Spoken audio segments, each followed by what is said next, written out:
What's up? What up, Witty? What it do? What it do? What it do?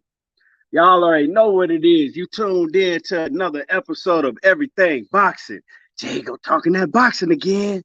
What's happening with everybody? Seattle Boxing Talk in the building. What it do? Phil J508. Ruben Langford. What's happening with it? Cono Loco. What's happening with it, Cono? Daryl DeLoach. What it do? All Mike. What's happening with it?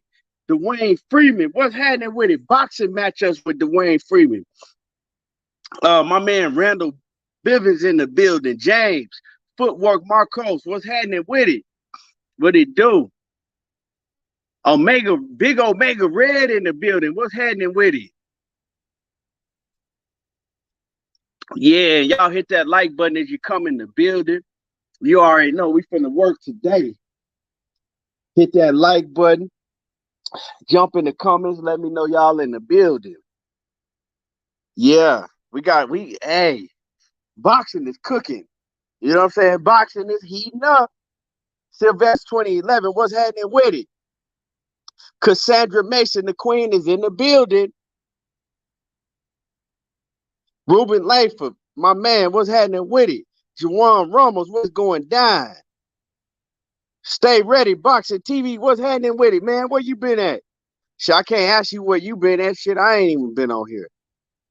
Yeah, but salute to you, Stay Ready. Mark Wonderlick, what's happening with it? What's good with it? Yeah, we got a lot to cook on today. I told y'all that Keyshawn Davis, Gervonta Tank Davis shit. I said I was gonna say that because you know when Knockout come in here, I know Knockout gonna want some smoke.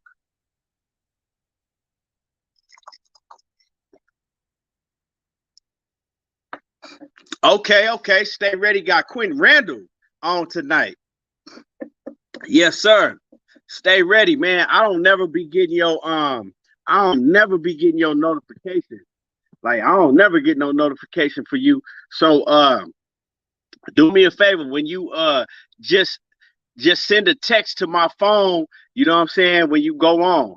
That way I'll know. W right side in the building. What's happening with it? Big Block in the building. What it do? Yeah. We got Canelo coming up this weekend, you know. I know a lot of y'all wishing and praying and hoping that Canelo lose to Bivol. I know it. A lot of people saying this gonna be Canelo toughest fight since he fought, Lara or Mayweather. But we gonna talk about that for sure. We definitely gonna talk about that. Picasso, what's happening with it? What it do? Yeah, we definitely gonna get into that. And my man Keyshawn Davis, Shakur Stevenson, I knew it was coming. I knew all of the ones, the same ones that said Shakur Stevenson was gonna lose to Oscar Valdez. This fight was gonna be so tough. Now they all over the internet making excuses. Them same ones all over the internet making excuses. You already know. Stay ready. That's what I'm trying to tell people. It's no problem. This fight ain't gonna be no problem for Canelo, but we gonna cook on it. And Blue Blood, shout out to Blue Blood, man. Blue Blood been working. I've been getting notifications, shit for Blue Blood all day. Blue Blood coming with hot news, you know what I'm saying? He coming with some hot news. Jay Miller, what's happening with it? Salute. Y'all, you already know. Yeah, I heard you cooking them, Kono. Yeah, as you should. As you should. They need to be cooked. And motherfucker, man. and I'm gonna cook their ass too. You know, I already got told Kelly Pavlik, homeboy, he was this fight Shakur gonna have these problems and this and that. So I had to get on his helmet on the little on Facebook. Anthony Johnson, what's happening with it?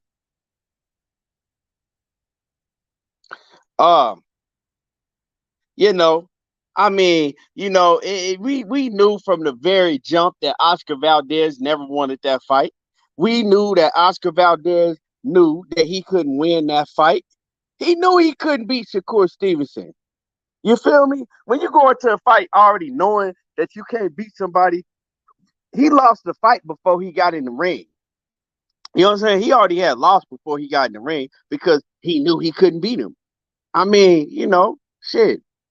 Everybody I don't care who you is, it's somebody in the world that can whoop you. And Shakur Stevenson was one of them somebodies that could whoop Oscar Valdez, and he knew that.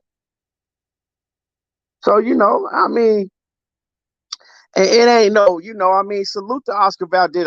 But when you get to making excuses talking about how big he was and he's a weight bully and all his fans, okay. I mean, you know what I'm saying? Everybody else you got in the ring with and beat, they wasn't a weight bully, right? You didn't have no excuse for everybody that you beat. Your fans didn't have no excuse for everybody that you got in there and beat. See, that's the thing with boxing fans. Boxing fans, they talk a whole bunch of shit, right? Make a whole bunch of fucked up predictions, but when they wrong, instead of manning up and saying, look, I was wrong, the kid is better than I thought he was going to be. He a great fighter. And I'm talking about the fans, right? Instead of just manning up and saying you're wrong, you want to make a whole bunch of excuses. Oh, it was this and it was that. No, we don't want to hear all of that. We want to hear you come and man up and let everybody know that you was wrong. Because I've had to do it plenty of times. You feel me? I've done it plenty of times to where I had to get on that following Monday and let everybody know, hey, I said this, and that, and I was wrong. Sheena, salute to the Queen, Sheena. KPKC, what's happening with it? The House of God, what's good with it? Ruben Langford, what's happening with it?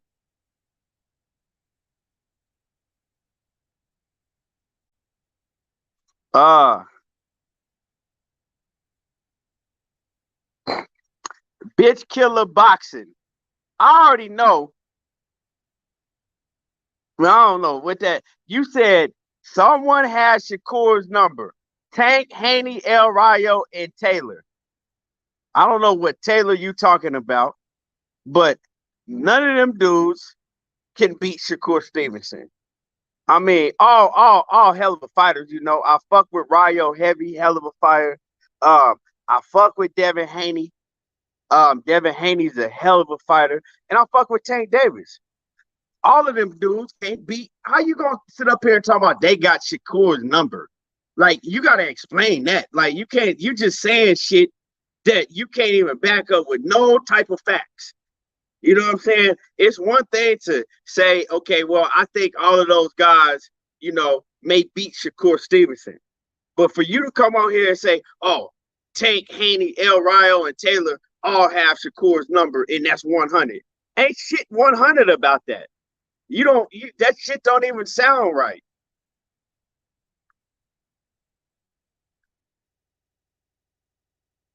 That's just you saying some shit because you don't like Shakur Stevenson, and you're probably mad because Shakur beat the fuck out of Oscar Valdez. And you was probably one of the ones that had Oscar Valdez, or you knew deep down inside that Oscar Valdez wouldn't beat Shakur, but you was probably one of the ones running around saying that Oscar Valdez was going to beat Shakur Stevenson. Because Shakur Stevenson, who's he beat? Shakur's never beat nobody. He's untested. Shakur ain't this and he ain't that. I know how y'all be talking. But then when you're wrong, You don't want to come and say you was wrong.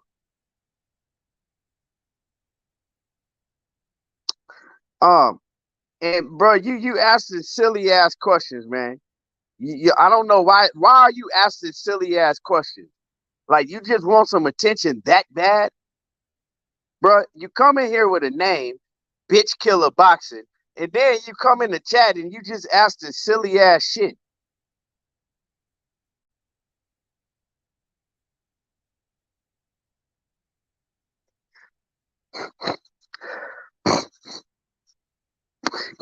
You know, but if you want to break it down and tell me facts, right? Since you say that's 100, what you saying, well, break it down and tell me, right? Tell me why all of them dudes that you name beat Shakur. How did they beat Shakur Stevenson? How about that? Let's really talk boxing if you really want to get into it. How about we do that?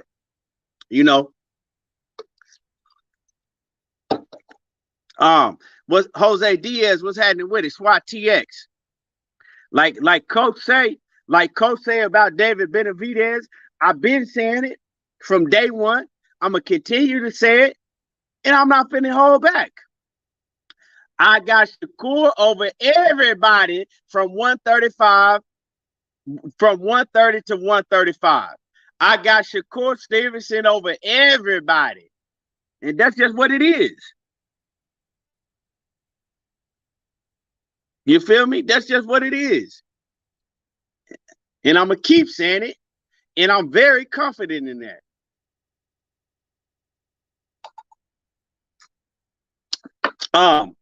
Ain't none of them dudes. And like I said, everybody that you name, I fuck with all of those fighters. I'm a big fan of each one of those fighters. I actually, with Rayo, I was just actually with Rayo a few weekends ago in Dallas, chopping it up with him. We took pictures and shit. He cool. Rayo, a cool ass kid. But you can't say that Rayo is ready for no Shakur Stevenson right now. Just, come on, man.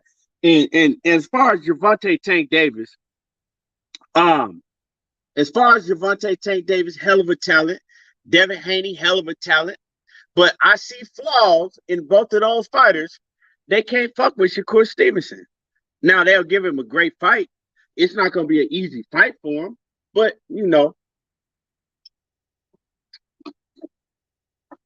my man Kano say, laugh out loud. Same way they were saying all them folks would beat Mayweather, laugh my fucking ass off. How that turn out? Exactly, Kano. But this is what makes boxing, and y'all hit the like button. If you're in the building, hit the like button, so they can send my notifications out and whatnot. Y'all, please hit the like button. You feel me? But this is what makes boxing talk and boxing debates or whatever y'all want to call it. This is what makes it interesting because, it's all once you reach a status to where you look like you might be great or you look like you becoming great, right? It's always going to be a lot of people that's going to, doubt you. No matter what you do, it's going to be a lot of people. It's going to be people. First, it's going to be, you got your group of people that's going to say, he's too big, he grew too fast, he's on steroids. Then you got your group of people that's going to say, oh, well, such and such, he wasn't nothing. He never beat nobody. You got those. Then you got people that say that, oh, well, he's unproven and and then they're going to find all type of fucking, flaws that nobody else sees. Oh, well, he got hit. Like, bro, he got hit. He got hit with a straight right. I thought this was boxing. Show me a fighter that ain't never got hit in his whole career, and I'll show you a motherfucking lie.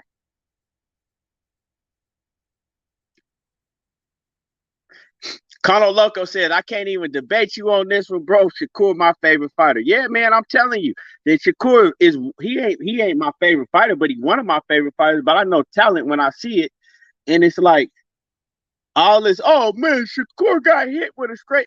Show me a fighter that fought 12 rounds and never got hit once. Show me a fighter that fought 5 rounds or 4 rounds and didn't get hit once.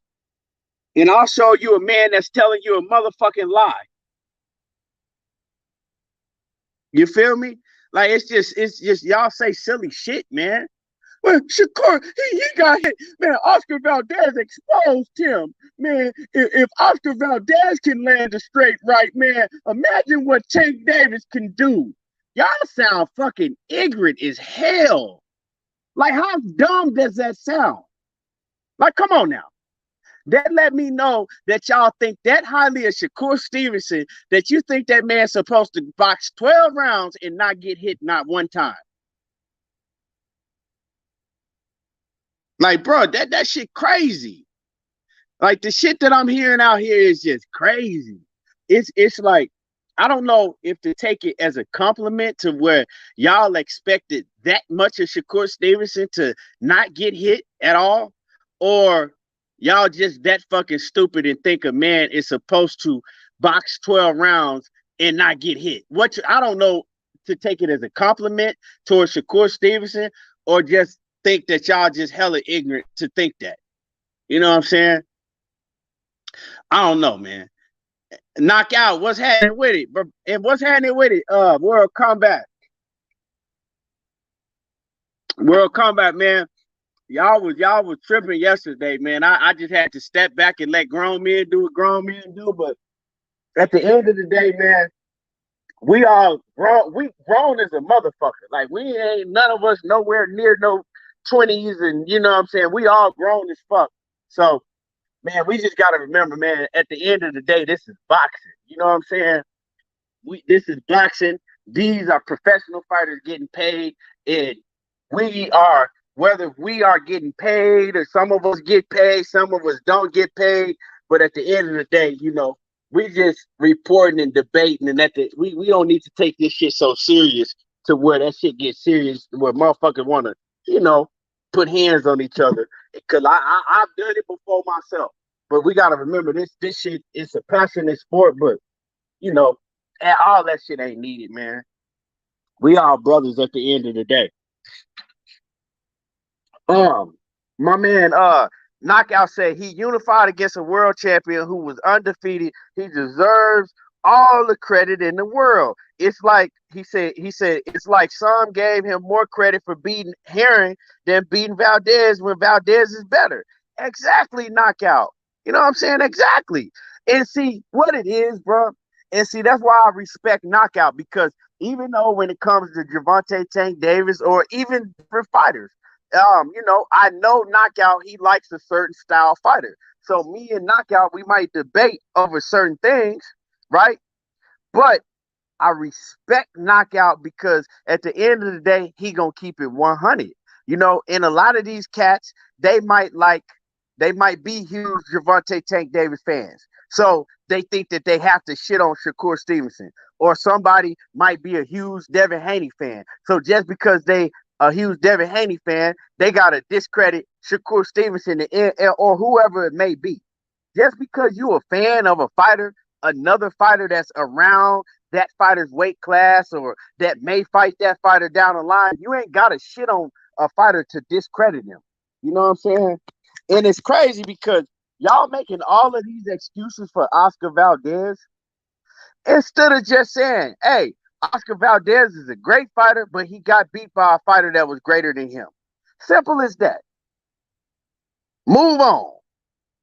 But you know, it's because of you ignorant, silly motherfuckers that people like, you know what I'm saying, World Combat Sports, Cono Loco, Knockout, and you know, G5 and all the rest of us, it's because of y'all we can get on here and make y'all look like fucking idiots and clowns.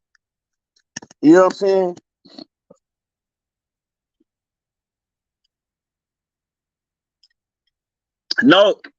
No, say Jay say it's like listening to these fools call Haney pillow fist with 15 knockouts in 27 fights, but in the same breath say Cambosis has power with 10 KOs and 20 fights.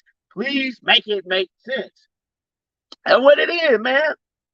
Detroit, BC, what's happening with it, man? I'm right here. I'm in your city, man. I'm actually in your city right now. Jose Diaz, what's happening with it? Uh, he say that hurt them. He says that hurt them. Look at what they did. Attack Shakur's mom, who does that. Yeah, right, right. And I'm not saying that Shakur Stevenson just has an easy fight like he did with Oscar Valdez with all of the rest of these guys, because we all know that, once you step, that's not possible to go through your career and just whoop everybody easy. You gonna have some fighters that's gonna test you. Different styles make fights. But I tried to tell people that Oscar Valdez, his style, it wasn't a good style for him to get in. I mean, Shakur Stevenson's style for Oscar Valdez was just horrible.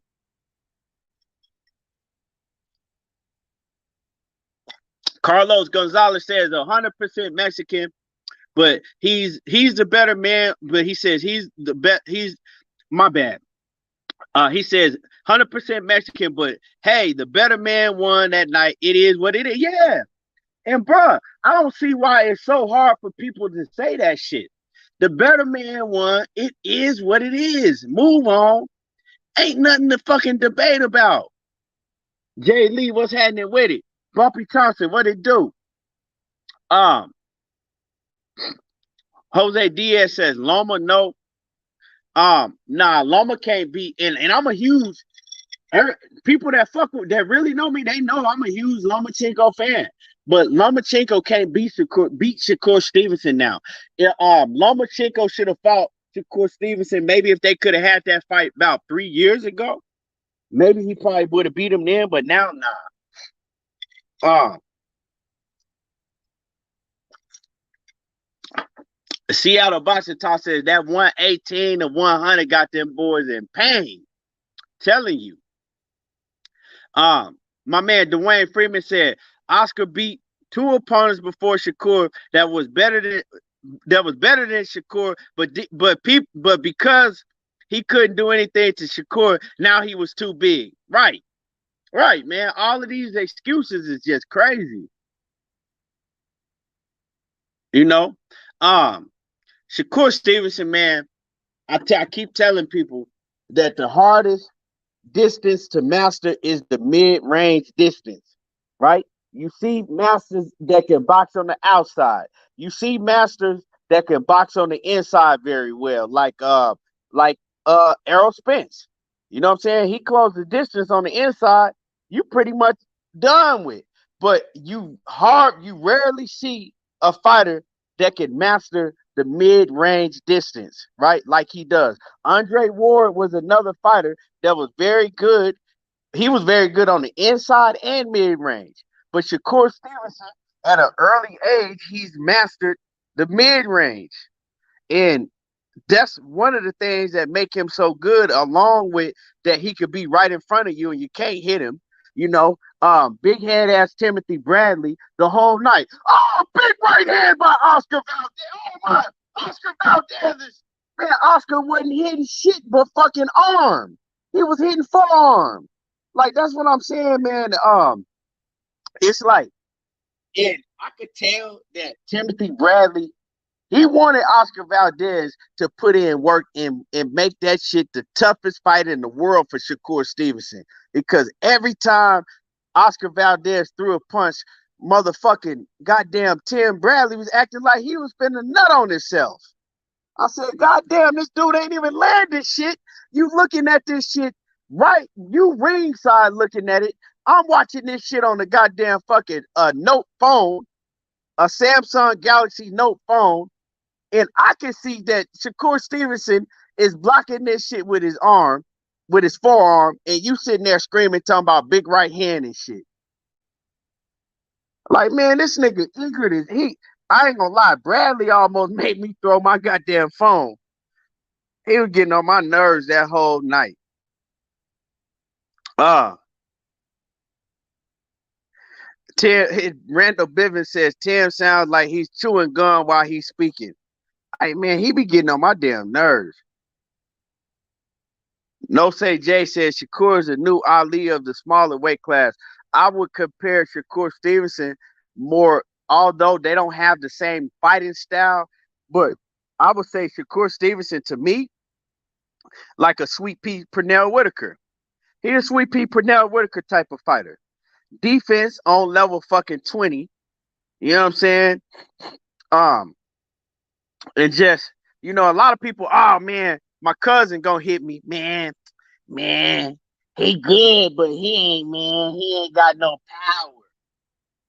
If Shakur Stevenson didn't have no power, Oscar Valdez's face, for one, wouldn't look like it was looking. For two, Oscar Valdez would have walked Shakur Stevenson down and went right through him, right? You see Oscar Valdez, when he started getting hit and touched up, he was timid. He started fighting timid. He ain't want to go towards Shakur Stevenson and just walk through that shit. Just like people said Floyd Mayweather didn't have no power, right? The fans, the naysayers, right? But when you ask anybody that he fought, they told you, yeah, Floyd got power. You know what I'm saying? He ain't got that concussive Tank Davis, goddamn Marcos Madonna type shit, but he got power. Same with Shakur Stevenson. He has power. You feel me? He has enough power to make you respect him. He don't got everybody don't have to hit like Gervonta Davis. Excuse me. It's like you see somebody like Gervonta Davis. His main thing, although he could do other things great, his main things is he got that power to where he'll knock your fucking dick in the dirt. You feel me? Shakur Stevenson don't have that type of power. Everybody don't have to have that because he has other things, right? Just as long as you have power that make the highest level opponent respect your shit to where they not just gonna fucking just walk through your shit to where they gonna have to think twice before they come in on you like that. That's all you need is respectable power when you have other skill sets that's great. He have a great set of skills. I'm sick of everybody talking about power. That's a casual boxing fan that's always just looking at power. Oh man, he ain't knocked such and such out. He ain't got enough power. Nah, he got enough power. Although, me, myself, I believe that Shakur Stevenson, I believe that he could have turned up the gas a little more on Oscar Valdez and he probably could have got him up out of there. But, I'm not in the ring. I don't see what he sees. Sometimes, if fighters, they know that they just can beat you that easy, sometimes they'll choose to, hey, fuck it. I'm going to just beat him up. You know what I'm saying? I'm not going to take no unnecessary risk, and I'm going to get the job done. Well, maybe that was him. I think he just felt like I'm winning this fight easy. You know what I'm saying? This is the biggest fight of my career. Unification bout. Biggest crowd I've ever fought in. I'm going to get the job done. I'm not going to take no unnecessary risk. Floyd Mayweather did that shit a lot of times to where I looked at Floyd and I'm like, man, I know Floyd could have stopped dude. You know what I'm saying? And then Floyd would tell you afterwards, man, I could have stopped him. I know I should have turned up. But, hey, I did what I did. I won every round. And it's just like that sometimes. Sometimes it ain't necessary to take unnecessary risk. You feel me? But with all that being said, Oscar Valdez, if Shakur Stevenson move up, Oscar Valdez, he'll be a champ again. He could be a champ again at 130. Definitely.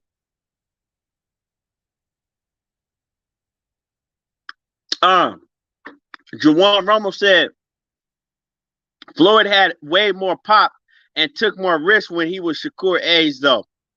But yeah. But see, you got to look at it like this, Juwan. Floyd, right? He came up and he was getting trained by Big Floyd, but he was getting trained, a lot of the time by Roger Mayweather, right? And Roger was a different style trainer. Roger was more, offense. He gonna get you up out of there. Big Floyd was the defensive master. Roger was, let your hands go and Roger trying to, train Floyd to get motherfuckers up out of there. You feel what I'm saying? And so when Floyd came up in the game, he came up on Roger Mayweather, and he came up looking at other styles. These kids like Shakur Stevenson, they coming up looking at styles like Sweet Pea and Floyd Mayweather, right? They looking at and when they looking at Floyd Mayweather, they ain't watching Pretty Boy Floyd. They watching Floyd Money Mayweather, the motherfucker that hit and don't get hit. So their mentality is different. You feel what I'm saying? They growing up and they seeing Money Mayweather, so they don't see that there's nothing wrong with, hey, doing like Floyd do. Do like Floyd do. You know what I'm saying? Don't take no big chances. Get the job done. Floyd, when they came up, Floyd was teaching them, get the job done. You know what I'm saying? Win. You ain't got to knock everybody out. Just make sure you get the W. So that's just what it is. Knockout boxing 86. Knockout boxing 86. What's happening with it? Hey, yeah. I'm gonna read your comment. Hold on. Let me take this phone call real quick.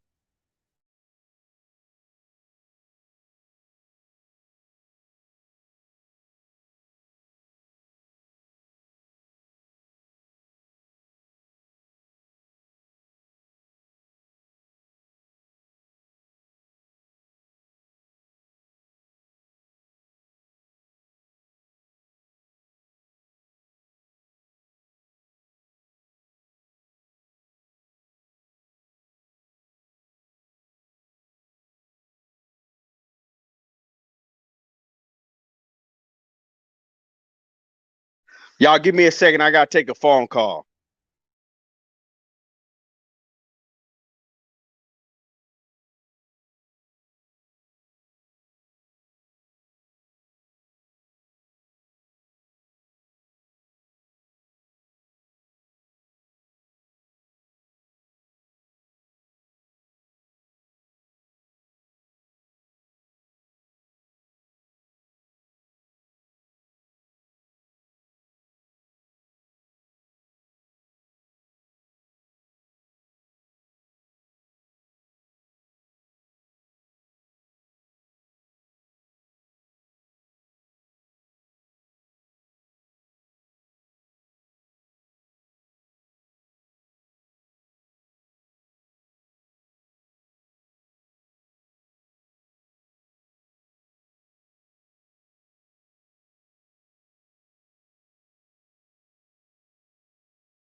All right, my bad, y'all.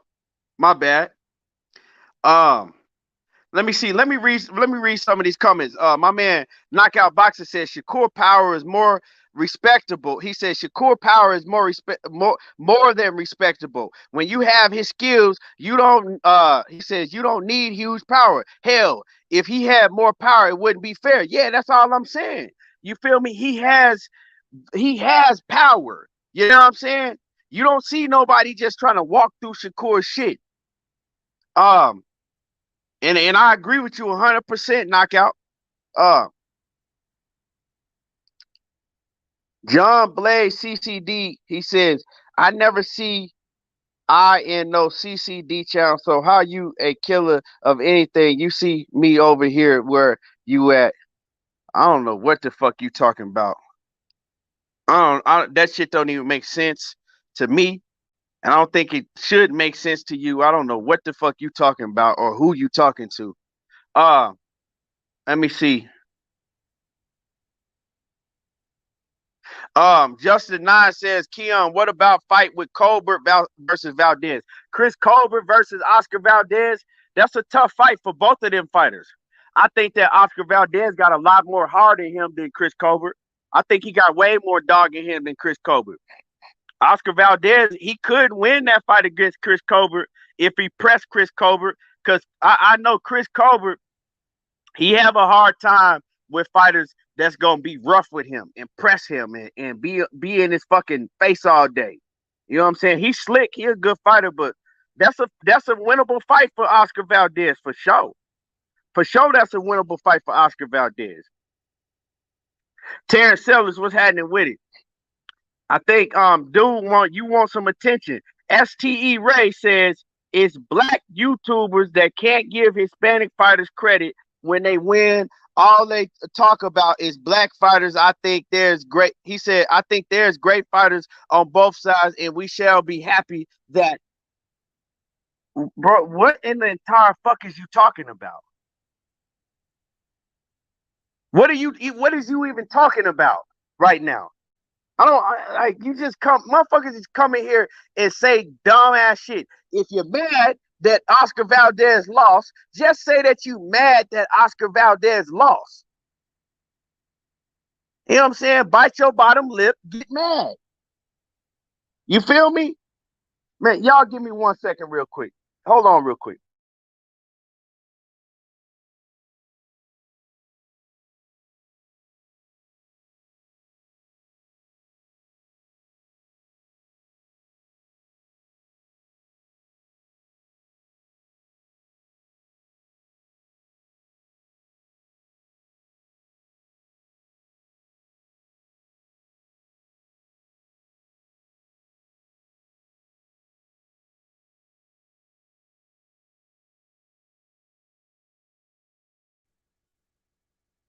All right, y'all.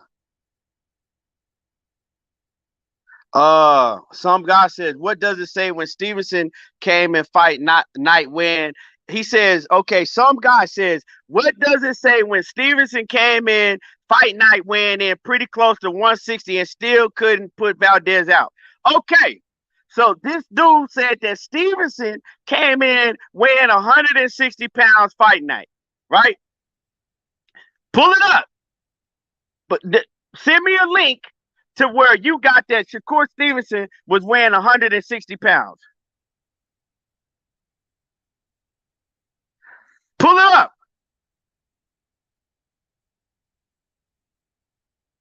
Pull it up where you see that Shakur Stevenson was weighing 160 pounds on fight night.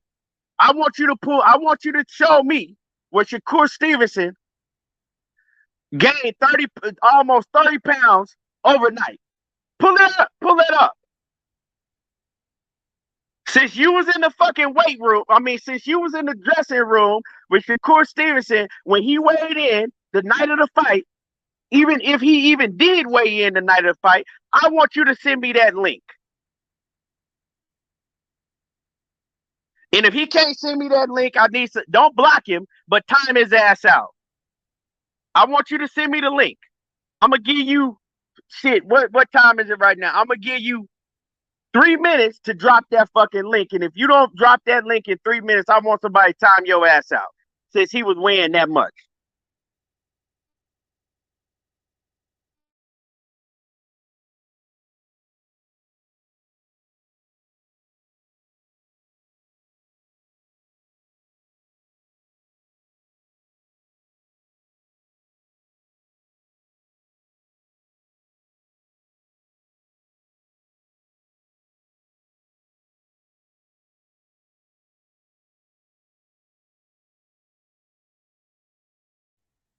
Yeah, so go ahead. I need that link. I need you to send me that link. And money, if you want a link, if you want a link, money, let me know. But I need some guy to send me that link with the proof that Shakur Stevenson weighed 160 pounds on fight night.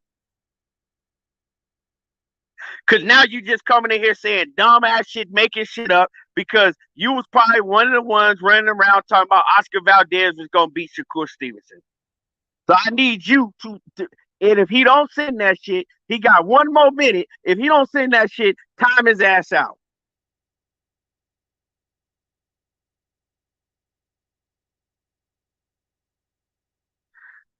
Jesus Baran says, I'm straight from Mexico. I rock with Shakur La Raza behind you. Yeah, man. And to me, This ain't about fucking Mexican, black, Puerto Rican. We're just talking about boxing. We're talking about the better man won, whether the motherfucker was purple or yellow.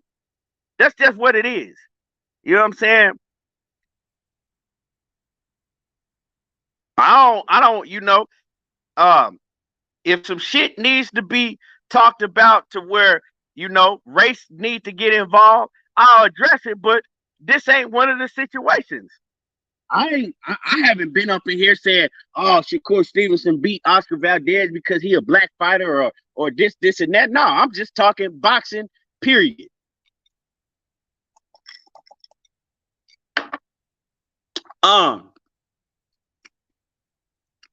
But I have seen, the only ones, and I'm not talking about you, and not everybody has been doing it, because some of y'all, I fuck with the Hispanic people, I fuck with their fans and all of that. Y'all got some of the best fans in the world, but y'all got some of the most radical fans in the world too, that just say a lot of stupid shit. And I've been talking boxing. I ain't said nothing about nothing that had to do with a black fighter or Mexican fighter race at all. But these motherfucking clowns want to come in here and make it that shit. You know what I'm talking about? You feel me? These clowns want to come in here and make it that shit because they so invested on, oh man, Valdez is Mexican, so man, he can't lose. Man, everybody can get their motherfucking ass whooped if you put them in a ring with the right opponent.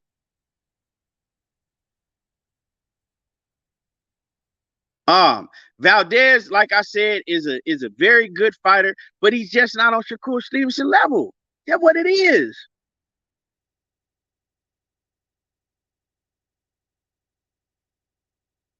I don't give a fuck. And the thing is, I don't give a fuck if Shakur Stevenson came in the fucking weighing 190 on fight night. If he made the motherfucking weight, he made the weight. If you make the weight, you make the weight. Stop making all of these weight drain that, oh man, he's a weight bully. Ain't no fucking such thing as a weight bully. You know why? Let me let y'all know like this.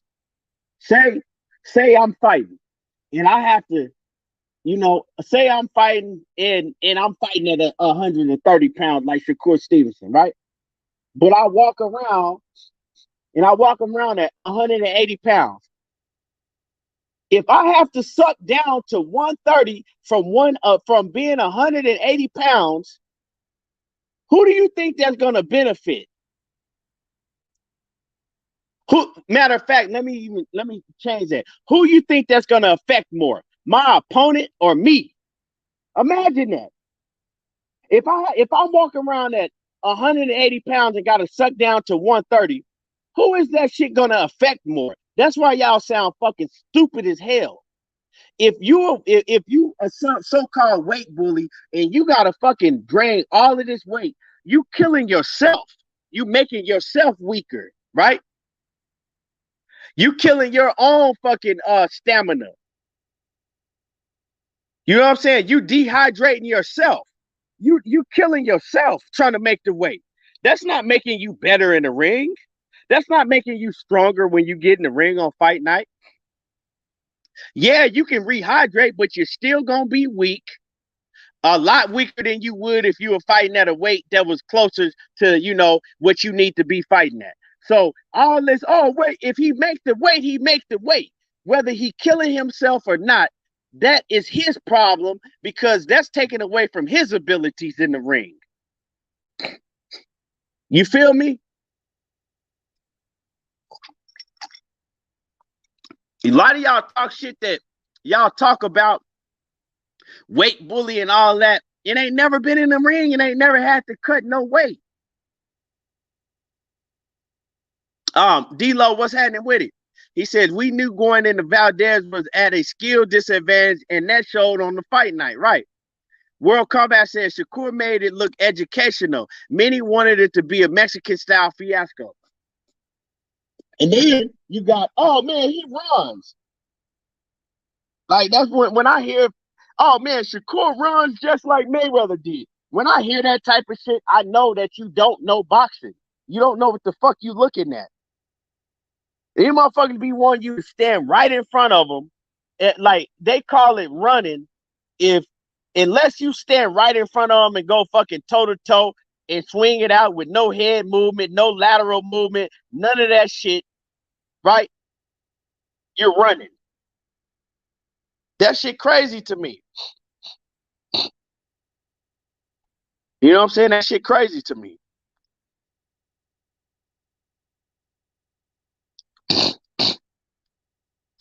Polar Bear says they know who the superior boxers are. Ask Canelo, he's smart with his moves. No black fighters. Oscar really didn't want to. He said Oscar really didn't want to fight, man. He knew he was too slow for Shakur. Bob had no choice. And man, like I said, you got great fighters. You got great Mexican fighters. You got great black fighters. Um, you know, white fighters, they ain't really at that level right now. You know what I'm saying? Some of them you got, you know, some of the Eastern European fighters and whatnot. You got great fighters, you know, all around, all ethnics in boxing. You feel me? But you know, people gonna go with they race of people, and that's cool. But when your man lose, just say that shit. Terrence Seller says weight drain almost killed T.O. at 135. And I'm glad you say that, right? I'm glad you say that, right? So the same people that say that Shakur Stevenson, the only reason he won is because he's a weight bully, are the same people that say that, well, fucking Teofimo Lopez, man, the only reason he lost to Cambosos is because he had trouble making the weight. He was weight drained. You know, he couldn't make the weight properly, so he drained himself. Make the shit make sense. Which one is it? Which one is it? The same people that say that Shakur Stevenson, the only reason he beat Oscar Valdez is because he's a weight bully and he weighed this and that on fight night, are the same people that made the opposite excuse for Teofimo Lopez and said the only reason he lost is because he had a hard time making the weight and he couldn't make the weight no more and he drained himself and he was weak on fight night. Make it make sense to me, please. That shit crazy. You see how dumb that shit sound? Ronnie Franco says Joe Kawasaki and Rocky Marciano 95-0. Bro, I'm talking about fighters today. We're talking about fighters in 2022.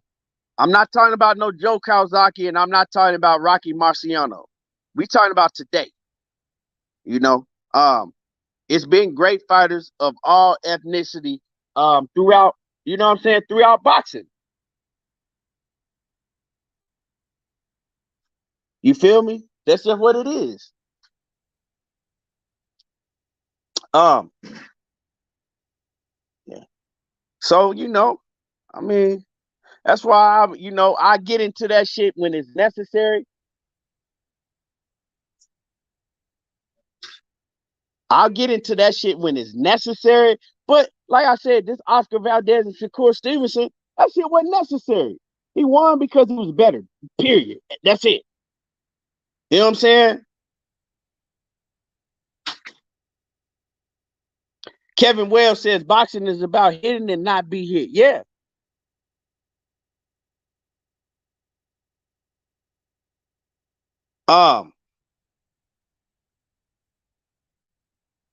Mr. Nacho 1955 says Joe Kawasaki was the real deal. He beat Roy Jones Jr. and Bernard Hopkins.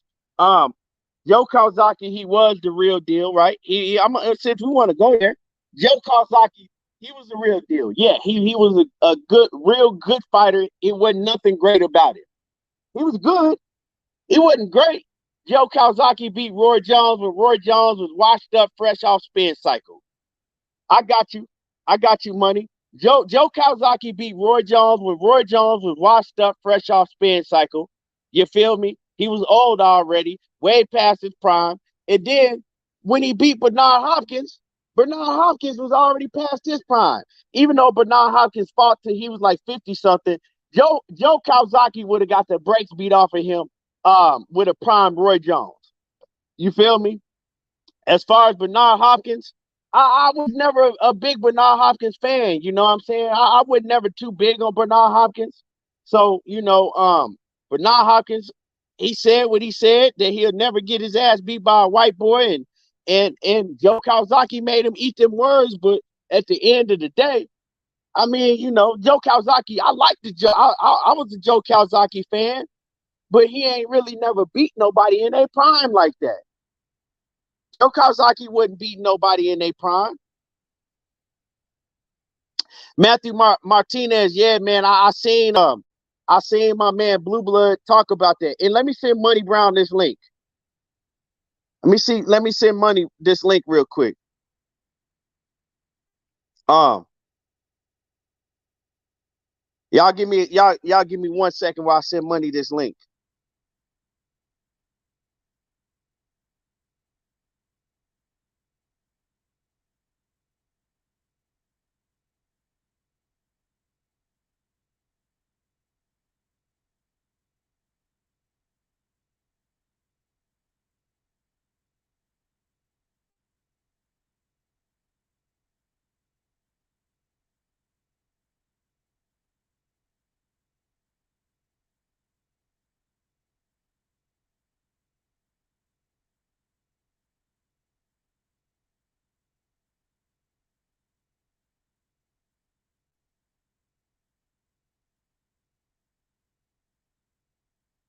I sent Money the link.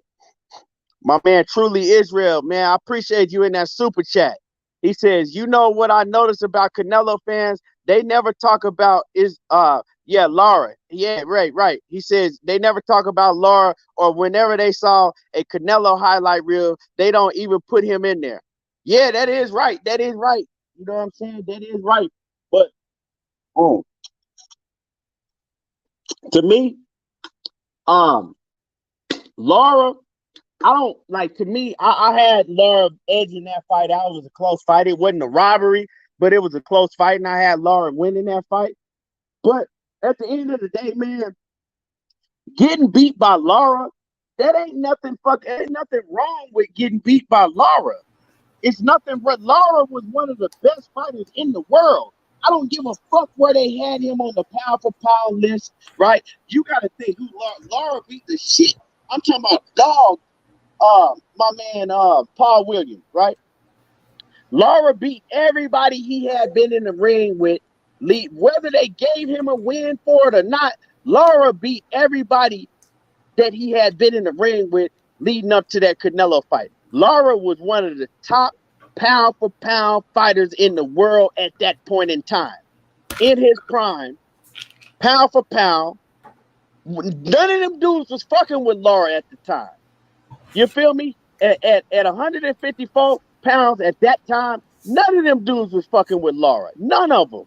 Mm-hmm. So I gave Canelo credit for even stepping up to the plate, being what was he, like 23 years old, fighting Lara. But see, it makes it because I don't think I'm gonna keep it 100. I don't think that he get enough credit for getting in the ring with Lara at that point in time. Name me 3 fighters that was better than Lara at that point in time. He was the top. And salute to my man Truly Israel. But yeah, man, as far as Joe Calzaghe, great fighter, but he never fought nobody in their prime. You feel me? He never fought nobody nowhere near their prime. So he, like I said, and let me take that back. Not a great fighter. He was a very good fighter. Joe Calzaghe never did nothing nowhere near great. And that's what it is, Could he have beat any of their fighters in their prime? Like Roy Jones, if you ask me, no. But he never fought him. So that just is what it is, man. Money, what's happening? And y'all hit my like button. If you're in the building and you have not hit the like button, hit the like button. Please hit the like button. It don't cost you nothing. It don't take no time to hit the like button. Money, what's happening with it? What's going down, brother? What's going down? What it do? Chilling, chilling. How you holding? Oh man, I'm all right, man. Money, man. Everybody that's making all these excuses. Shakur Stevenson was a weight bully. All of a sudden now, what's your take on all that? Shit, I had to correct some people when I was streaming the fight. They were saying that shit. This, that, and the third. Man, what did Adrien Broner say when I interviewed Adrien Broner? You have a great fighter going up against a good fighter. And that's just what showed in the ring, bro. Period. Shakur Stevenson went out there and did what he said he was going to do, right? He did what majority of the people thought he would do. You know what I mean? People thought Valdez would put a little bit more resistance up, but he just didn't have shit coming, bro. Shakur, he showed that. Like, it wasn't no weight bully. They both come from 126. They both was 2 division world champions. They both was a world champion. So you got to get credit where credit is due, bro. That's how people was feeling. Like, I'm streaming the fight. I'm correcting motherfuckers as we watching the fight. Like, I don't want to hear that shit. I'm not trying to hear none of that, bro. Give Shakur all the credit and all the just due that he deserved. That boy went out there and put on a masterful performance. That was a masterclass performance. Valdez started too early, gave his damn game plan away, first of all, and he let Shakur get his rhythm too early, and that was all she wrote. And give Valdez credit at times. He did touch Shakur ass, punched him in his damn face like 2 times behind one another, but you got to give him his credit, bro. Shakur is a bad motherfucking side of that square circle. He deserves all the credit in the world. Silver medalist. Believe in himself. Got to give him all the credit for his confidence. You know what I'm saying? So, he deserves 100% credit, and he deserves to be on everybody pound for pound list now. Yeah, he do. I mean, to me, he's been a pound for pound fighter, but people have they different, definitions of what pound for pound is. Pound for pound over the years it's changed in this new era. The term pound for pound is different. You feel me? Pound for pound used to be your skill set. How does your skill set translate if you move up from all the way up to heavyweight?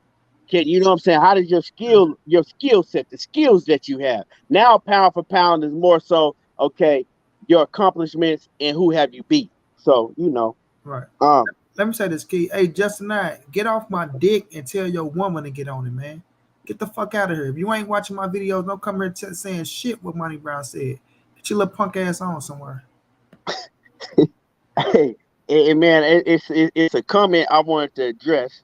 Ryan O'Rourke or whatever, I don't even know how you say your name. He says, I'll hit the like button when you admit Jeff Lacy was in his prime.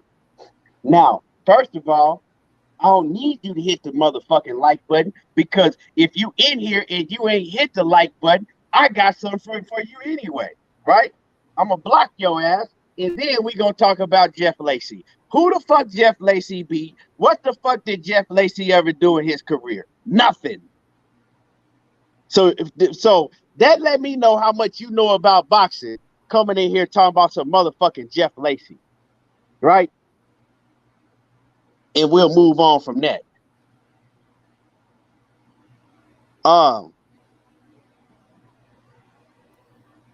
You feel me? We'll move on from that shit. Now I heard the news with Canelo. I heard the news that my brother Blue Blood put out with Canelo and Errol Spence. That's a whole nother show. That's a whole nother show right there. So I ain't even finna get into that. You know what I'm saying? I'm not finna get into that. That's a whole nother show. I know I see a few people, talking about that. That's a whole nother show. You feel me? But Knockout Boxing, 86 TV, if you in the building and you want the link, you know what I'm saying? I don't have no problem going at it with you and Money Brown. Nah, I play it, but Knockout, I don't know if Knockout's still in the building. But anyway, man, let's talk about let's skip on, let's go ahead to the next subject. Let's talk about Keyshawn Davis. Let's talk about Keyshawn Davis calling out I almost said Canelo Alvarez. Keyshawn Davis calling out Gervonta Tank Davis. You know what I'm saying? Keyshawn Davis, he put on another great, masterful performance. This is supposed to be his step up fight this weekend. He fought a guy that was 18-1. I never had heard of him. I mean, just because he was 18-1, that shit, I'm gonna keep it 100. Just because he was 18-1, that don't mean too much to me. You know what I'm saying? I know motherfuckers right now that people don't know about. I can send them down to Juarez, New Mexico, and they can come back fucking 28-0. Send my cripple ass down there, key. I come back 33-0. You know what I'm saying? I can send somebody to Juarez, Mexico right now, and they'll go down there and come back, you know what I'm saying, 28-0. So just because he was 18-0, you're not finna sell me on, oh man, he just beat somebody that was 18-0.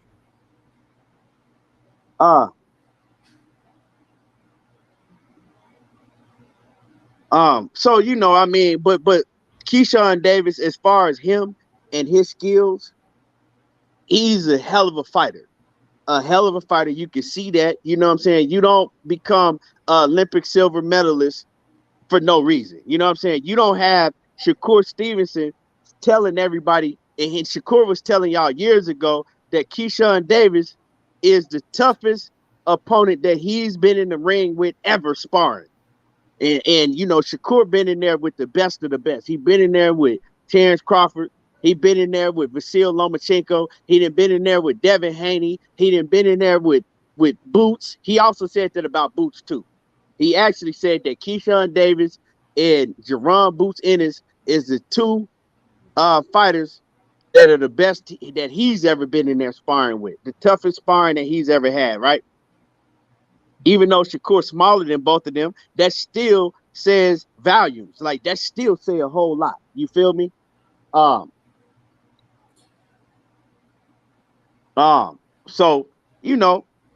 as far as Keyshawn Davis, you can see the skill set on him. Now, him calling out Gervonta Tank Davis, do I have a problem with him calling out Gervonta Tank Davis? Nah, because it showed that he want all the smoke. But do I think that he's ready for Gervonta Tank Davis? I'm not going to sit up here and tell you that man ain't ready for Gervonta Tank Davis, because he have a ton of Olympic experience. He have a little bit of pro experience, but some fighters, they ready. I think Keyshawn Davis, he ain't that young though. He's what? How old is he? Money 24. I think he's around that age. Up. I think Keyshawn Davis is like 24, 25, 24 years old already. 25, because he stayed in the Olympics when Shakur Stevenson, when he decided to come out of the Olympics. Keyshawn Davis, he stayed in the Olympics. So it ain't like this is no little kid and shit, you know what I'm saying, that's just turning pro. And I'm gonna look up his age. Yeah, he's 23. I think he turned professional and still went to the Olympics, remember? Yeah. So he's 23. He's 23, you know what I'm saying? But as far as if he's ready for Tank, I can't say that he ain't ready for Tank, because some fighters are ready, at an earlier age than other fighters. But what I can say is that even though I don't have no problem with him calling out Gervonta Tank Davis, I need to see him in there before he jump in there with Tank Davis. I need to see him in there with tougher competition, right? If I'm Keyshawn Davis's promoter, I'm not putting him in there with no Gervonta Tank Davis right now. You feel me? Because yeah, you beat motherfucker whoever you just beat that was 18-1. But Bob Arum, not you? Huh? Yeah, I know he with Bob Arum, right? So you beat this. What was the dude name that he beat this weekend? I don't remember his name, bro. Well, you beat the guy that was this weekend that was 18-1, and they like, oh my God, he just beat somebody 18-1 and stopped him like that. Well, if you ask me, Gervonta Tank Davis would have went in there and probably stopped that dude that was 18-1 faster than what Keyshawn Davis did. Now, does that matter who stops who faster? No. But I'm just saying, you can't put him in the ring with Gervonta Tank Davis and gauge it off of him beating somebody that we never heard of that was 18-1 just because he was 18-1. Esteban Sanchez. I ain't never heard of him. You feel what I'm saying? I need to see I need to see Keyshawn Davis in there with higher level competition. I need to see him step up. So instead of getting in the ring with Gervonta Tank Davis, right? Fight somebody like a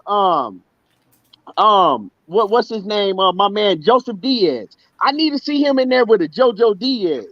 You feel me? Those style fighters before you get in there with Gervonta Tank Davis, and then I can see how good you are at the professional level.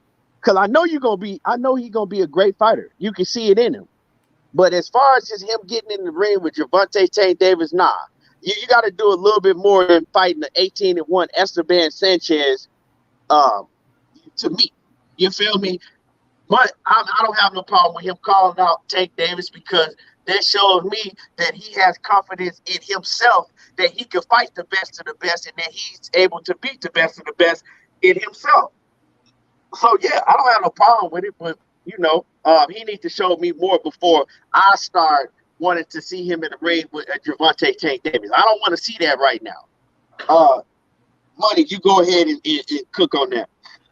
Yeah, he's saying everything he's supposed to say, being young and competitive like he is, been over there with Bud Crawford, been in the ring with Shakur Stevenson, holding his own. Once you get into the ring with people like that and you hold your own, your confidence grow up. So he's saying what he's supposed to say, man. With Bob Burnham being over there, Bob Burnham just said, he might get the win of Devin Haney and George Kambosos as well. So, he in the mix. They trying to get his name out there. So, you know how that go. You link his name to the stars out there. You feel me? Then you go out there, you put on the performance.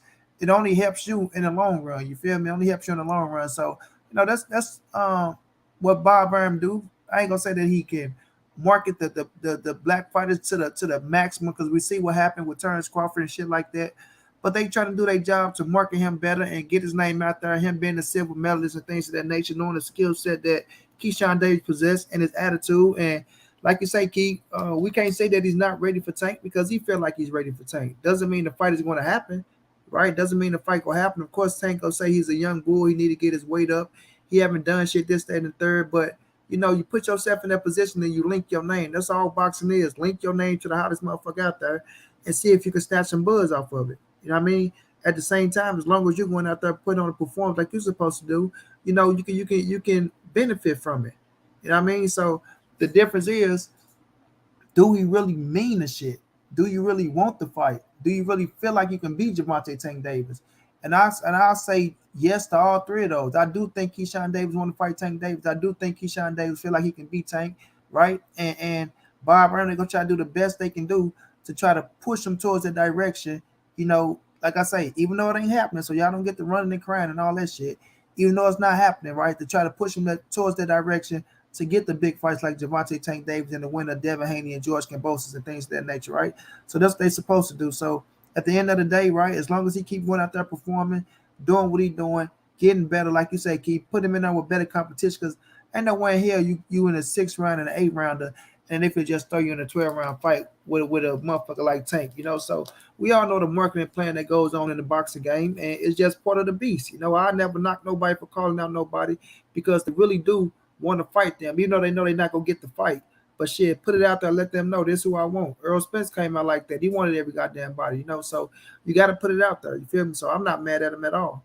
And he's a hell of a fighter, like you say. He got the potential to be great. As long as he stay focused, start just because I don't like playing with your food, even though he's a showman. That's what he do. His personality is big and broad like that. Like even when he was in the Olympics and he knocked the old boy ass out, and he was talking about the bolo punch. How he caught him with the bolo punch and stopped his ass in the Olympics and shit. So that's his personality, bro. He got the personality to be a star. He the youngest of all the brothers, if I'm not mistaken, right? And he just got it, bro. He got that it factor, bro. Keyshawn Davis has that it factor to where he can market himself. Like he's one of them type of dudes that don't really need a promoter. Even though you got the promoter to build him, he's the type of dude that know how to promote himself because he know how to talk. He know how to make you laugh. He's fan friendly. He's not egotistic or shit like that. But when you put him in that ring, he's a fucking savage, bro, and he want to fuck you up. So he got everything, bro. Just gonna take for him to just stay focused, stay hungry, and go out there and perform when it's time to perform. You know what I mean? So I like Keyshawn Davis' ceiling is very, very high, bro. Yeah, man, I agree with you. Like, And you made a great point. You going from an 8 round, he ain't even fought a 10 or a 12 rounder yet. Now, we're not saying that he can't do it. I'm pretty sure he might can fight 15 rounds, but he never been in a professional fight and fought, even 10 rounds yet. And so to go from that, you don't even deserve a fight with Gervonta Tank Davis. And I know a lot of people like, okay, well, if Vasyl Lomachenko was ready, well, he's ready. I'm not saying that he's not ready. You feel me? Vasyl Lomachenko wouldn't get in the ring with no Gervonta Tank Davis neither. You know what I'm saying? Them dudes, he fought some cats. Well, I can't. Well, he fought, but because you got to say when he fought Gary Russell was young and he was just on the come up also. But can you remember Lomachenko went and fought in that tournament as well, though? Like when he left the Olympics, he went to that. He fought. Yeah, so Lomachenko already had fought some killers in that. What was it? The World Boxing Super Series or whatever. And that motherfucker was way older than Keyshawn Davis when he turned professional. Yeah, the motherfucking Lomachenko was damn near 30 years. That nigga was really like 27. Like shit, y'all nigga was old as fuck. Yeah, so it's a different situation. Lomachenko, they had to rush Lomachenko because he was already, older, and they ain't really had no time to waste with him. Keyshawn Davis only 23. You know what I'm saying? So that's a whole different scenario. My man Jawan say Frank Martin versus Keyshawn on the undercard of Bud versus Spence since they all connected. Yeah, that'll be a hell of a fight, but they not finna put them two fighters in there and let them kill each other off this early in their career. Like boxing sense, yeah, as a fans want to see shit like that, but when you really think about it, I don't want to see nothing like that.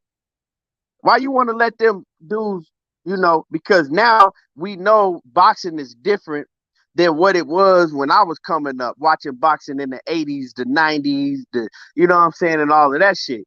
Because we never looked at it. Like when I came up, bro, and maybe YouTube money, I never looked at to see how many losses a fighter had. We was looking at to see, what I'm saying, we was looking at who you fought, who you beat, and all of that. But now, how many losses you have on your record, or if you have an L on your record now, that shit means a lot now. So you don't want to put them up against each other and then one of them get a loss this early in their career, when it's a bunch of other fighters out there, top fighters that they can both beat. Boxing was like the UFC back then, bro. Right. John Kramer, what's happening with it? What it do? John Page says, my peoples call out Tank a lot. He says, my people call out Tank a lot. A lot of his fans be having a problem, but a 5-0 fighter, it's cool shit be crazy. Yeah, man, I don't have no problem with nobody calling out Tank. You feel me? I'm just saying at the end of the day, and I know Batman ain't talking about me, but I'm just saying at the end of the day, he needs to. I would like personally to see him fight, a Joseph Diaz, level of opponent, something like that, before you get in there with Gervonta Tank Davis, and fight 12 rounds right off the rip, and you ain't even fought 10 rounds yet. But Keyshawn Davis, man, it's a lot of these fighters at 135 that he'll go through. Who would you like to see Keyshawn Davis fight next? We know it ain't gonna happen. We know that he's still gonna fight, some prospect type of, level opponents. But who would you like to see him fight next? Just like building them up, or you talking like his big time fight, like a build up fight, or the fight just a. Let me see. I had to go down the list and see, bro, because it's just to gauge to see, you know what I'm saying, like, I don't know, like a good fight. Not no Rudy Poot, like a fighter that's on a good B or A level. I had to go down the list and see, bro. I just can't really pick a name right off the bat. Like I said, a Joseph Diaz, that's a hell of a fight to me. Yeah, Jojo got a lot of experience too. So. Yeah. Like that's what I'm saying, like a Joseph Diaz type of opponent. Maybe a Nakatani, somebody like that.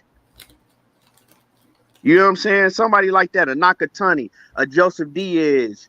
Who Who else is on Top Rank? And we can't be naming PBC fighters, and because Right. we know that shit ain't gonna happen. It's about some realistic shit. We talking about some realistic shit. Richard Cormier, like those type of fighters. I don't even know if he's ready for the shit. Is he? That would be a gauge finder if you could put a Richard Cormier, a Nakatani, a JoJo Diaz. I still feel like those fighters got experience over his ass. You feel me? Not saying he can't go in there and fight those fighters, but will they put him in one of them fights right now? Yeah, somebody like that. That'll be put him in there with somebody like that. And if he just walked through a Joseph Diaz or a Richard Cormier, then we got a fucking real problem. Not next year, not the next year, right now.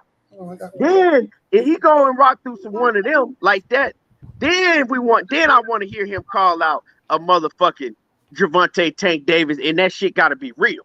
Then we know, okay, Bob Arum might need to look to see how he can get this fight done ASAP for real. You know what I'm saying? But we ain't even did nothing like that yet. But as far as him being a hell of a fighter, man, he a hell of a fighter. He's a hell of a fighter. But yeah, man, y'all hit the like button. Y'all smash on the like button. Hit the like button. Anything else you want to add on that, Money? No, not really. No. Yep.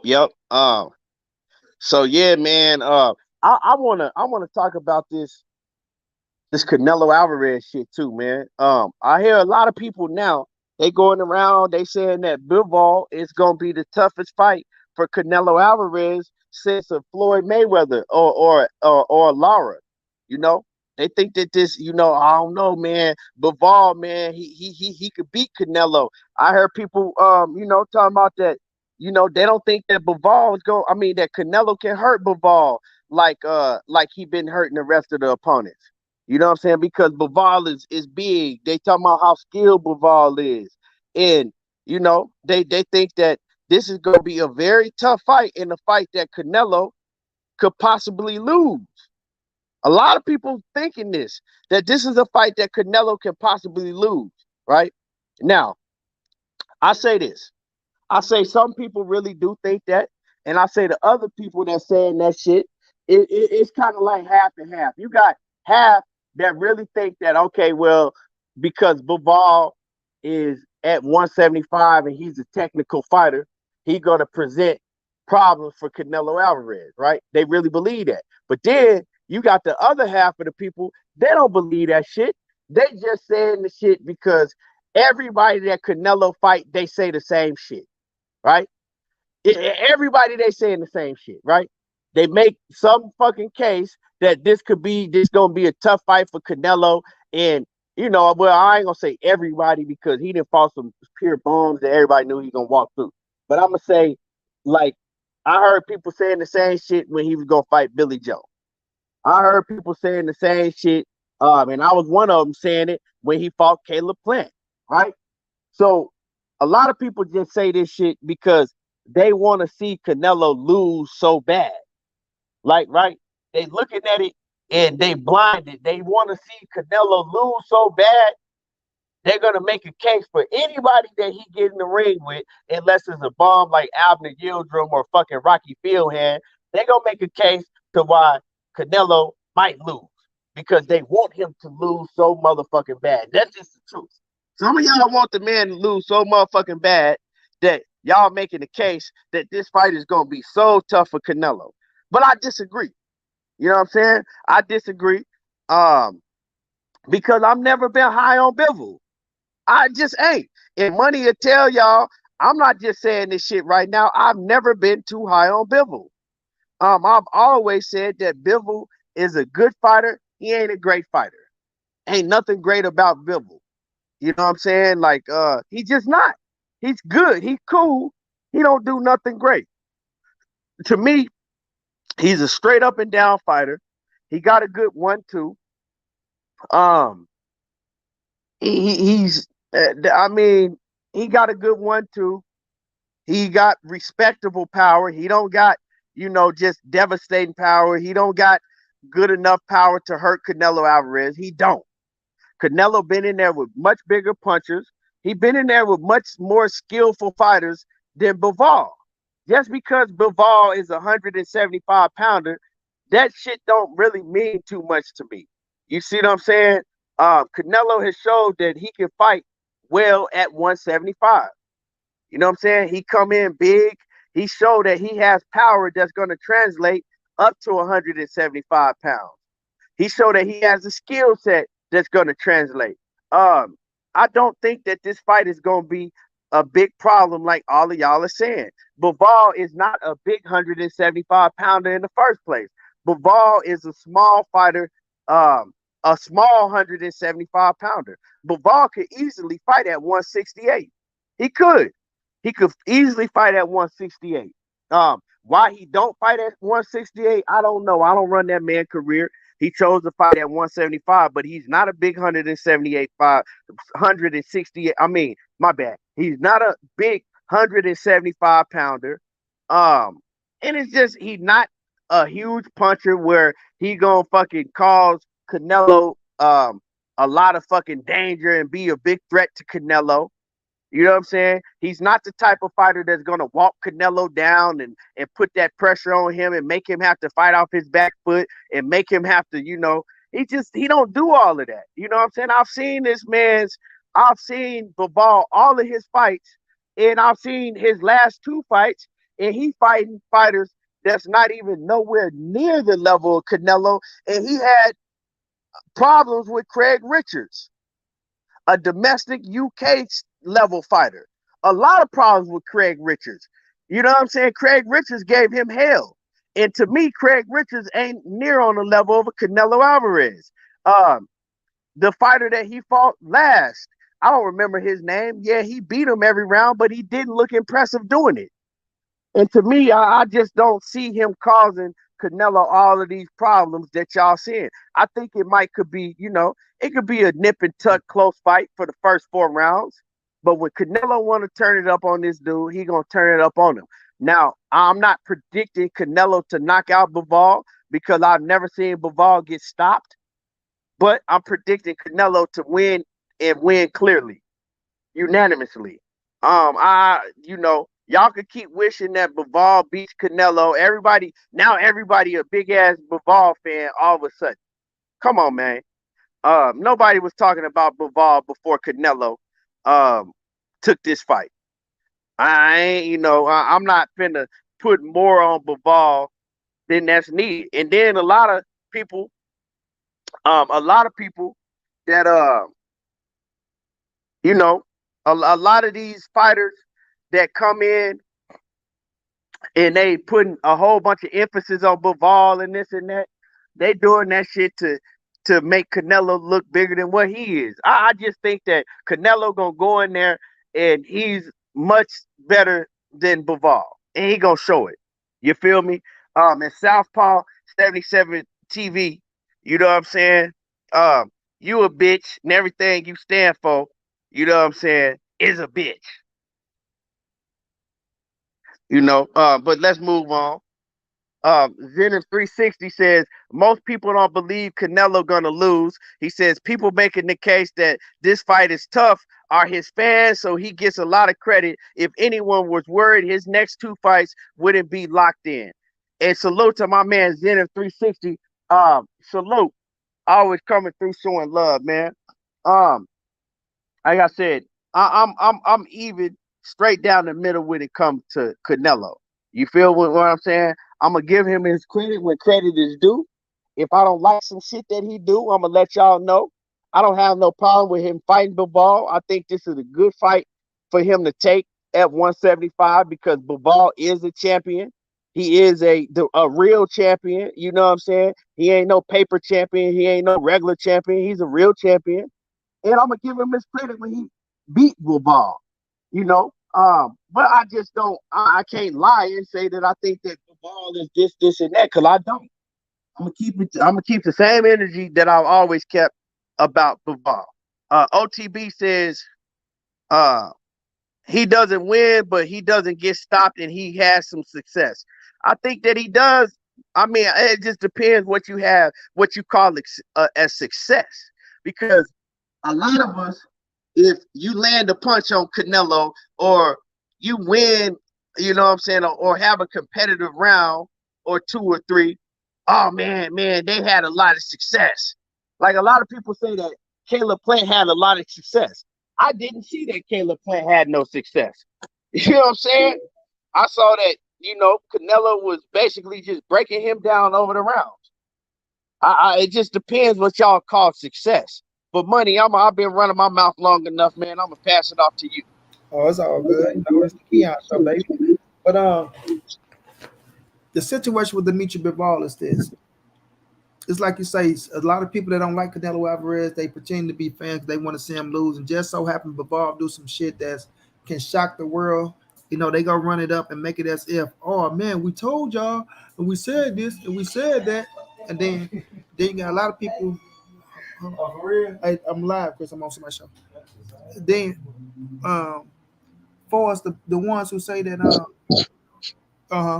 for us, the ones that saying that, oh, people saying Bivol is this and that only to give Canelo credit. Nah, man, you got to give Bivol if he's just doing his credit. He's the number 2 fighter at the light heavyweight division. Could be the number 1 fighter because somebody who fought Arthur Beterbiev felt like that Dimitri Bivol could beat Arthur Beterbiev, right? So, and then not only that, we got greats like Andre Ward telling Canelo to stay away from Bivol and from Beterbiev. So he going up facing the man that's a world champion. Like he say, go give him all the credit in the world they deserve for beating the man. He ain't taking no credit away from him. And that is a fact. He ain't never been too high on Dimitri Bivol, right? Even though, I feel a certain way about Bivol, coach feel a certain way about Bivol. Everybody gonna have their own feelings about the man. But the fact don't change that the man is a world champion, been a world champion since 2017, and he been defending his title. You feel me? So when I look at the situation, because Bivol ain't the fight that a lot of people wanted to see, a lot of people are shit on the fight and make it as if, oh, Canelo just cherry picking another somebody that's a European fighter, this, that, and the third. But this is a European fighter that can fight his ass off. And some of the fighters that y'all think can beat Canelo, he probably will beat their ass. So, sometimes you just got to get credit where credit is due, man. You're not going to beat everything that y'all want and everything that y'all like. But Bivol is a hell of a fighter. Now, I think Canelo going to stop the man. I'm going to tell you right now. I think going back looking, first I had him get him in a decision, and I still think Bivol going to have some success in this fight. Bivol can fight. His background, his pedigree, let you know that he can fight. I just don't think he can fuck with Canelo Alvarez. You know what I'm saying? Like he say, depending on what y'all call success, a lot of people gonna say this, that, and the third, and then a lot of people they'll just make up some shit out of thin air just to make it look like Canelo ain't shit. Or the like you say, the Caleb Plant fight. Or some motherfuckers talking about Caleb Plant was winning. Some of us talking about he exposed Canelo. It's gonna be a whole lot of shit that's been saying here and there, bro. But overall, the fight with Bivol, I'm giving Canelo all the credit in the world. You're going up to 175 again to fight another world champion at the division, somebody that they said that you ducking, that you are afraid of, and this, that, and the third. So he's going back up to fight the man, which I knew Bivol had a big chance to get the fight with the Caleb Plant fight when, the fight looked like it's fit to fall through when they was fit to fight at 172, and everybody was screaming and crying about that shit, talking about, oh, he doing it again, another catch weight, this, that, and all that. So at this point, bro, Sunday is coming. We're going to see how that fight play out, right? I got Canelo by stoppage. He win is another world title. We know what's next after that, but if he win, I just want to see if people give him his credit and it just do. You understand? I see Omega saying nobody cares about the fight, but on fight night, we'll see what happens. The venue going to be packed out. Vegas going to be jumping, right? So to say nobody cares about the fight is just to say, oh, he's not fighting one of your favorite fighters. So people don't want to see the shit. But the venue gonna be packed out. Canelo gonna be making more money than everybody that just fought. So evidently somebody got to care about that motherfucker. Thanks. But I'm just gonna look at it like this, bro. It's gonna be a hell of a fight. I respect Dimitri Bivol, and Bivol want to make a statement himself, bro. He tired of hearing motherfuckers talking about Canelo is this, Canelo is that. He want to prove that he's a bad motherfucker and he can fight his ass off. Bivol came to 175 because he wanted Andre Ward. You know what I mean? Remember when Andre Ward interviewed him? He told Andre Ward, 18, he told Andre Ward, as I came and I wanted you. There was Sassy. Oh, yeah, you right. Yeah, so he wanted to fight Andre Ward. That's why I gave all the credit in the world, bro. Like Andre Ward would have blazed his ass. Yeah. But I'm just saying he still wanted that fight. He felt like he was the guy to beat him. Everybody was saying this and that about his ass. So, I'm just saying his confidence he got. He got confidence in himself, and he want to show Canelo as that You know, you went in there, you fought Kovalev, but you're like, shit, if Kovalev would have kept doing this, kept doing that, so we're gonna see how the fight turn out. Bivol just might go in there and shock motherfuckers. But I got Canelo stopping his ass, bro. That's how I got it. But I think it's gonna be a hell of a fight. And you know, we'll see what turns out after that. Well, I'm gonna ask you, why do you see Canelo stopping Bivol? Like, what have you shown me? I mean, what have you seen in Bivol that he's capable of being stopped? Like, Well, why are you saying that he he's gonna never get been stopped? stopped. I just think the way the fight gonna go, I just think Canelo is on a mission to prove, like just looking at him training, but then I just think the body shots. I think the body shots of Canelo, and I might think he's stopping with a body shot. I think the body shots of Canelo, you know, go catch Bill and fuck him up. And I just feel like a body shot go sit him down, bro. I'm saying, have you seen anything in Bivol that lets you know, like, I mean, you know what I'm saying, that make you say this? Because I mean, like, I'm just asking because I'm curious because, like I said, I even though I don't think too highly of Bivol, like I don't think that he just this great, but I ain't never seen him, you know what I'm saying, hurt like that. Just looking at this, like you say, and I ain't gonna lie, like you say, he didn't look too good in his last two fights, right? He didn't look like marvelous, but he pulled it out with the 1-2. But I seen that he was open to the body a lot, bro. Like my man with the last fight, like they had good chances to continue to work the body more. They didn't take advantage of it. And I'm looking Craig at Richards did. yeah, and I'm like Canelo gonna take advantage of that shit. And like we say, the body don't move like that. I just feel like Canelo really go focus on the body in this fight, you know, because he got a good 1-2. He got distance and everything. So I think Canelo go really focus on the body and try to, you know, keep his ass close to where he can get in the inside and catch his ass upstairs. But that's what I feel like. I just feel like it's gonna be the body work for Canelo go really do damage in this fight, and I feel like he gonna stop his ass with a body shot. My man, I forgot who it was, made a comment in the comment section earlier, right? And he's right. He said that Craig Richards, you know, in the beginning of the fight, the first half of the fight, he wasn't going to Bivol's body, but when he started going to Bivol's body, he started having success and Success. he was Yeah. winning rounds. And you know, so I mean, you do got a good point. I ain't see that comment, but yeah, that's a fact. That's what was happening. And you know, that's why I said that Craig Richards fight showed me a lot in Bivol. Cause I mean, you got who you really got to gauge Bivol fight. He fought Sullivan Barrera. But we know that Sullivan Barrera, I mean, he's a C-level fighter. You feel me? He fought Joe Smith. Joe Smith is a strong fighter, but Joe Smith he don't got a high skill set like that. He's just a tough, big, strong dude that's gonna be right in front of you, and he gonna take a million punches, right? Um, and then he fought. Who else he fought? Pascal, but man, come on, man. Hey, everybody like, oh man, he beat Pascal. He beat Pascal, bro. Pas- Pascal, come on, man. Pascal is man. Come on.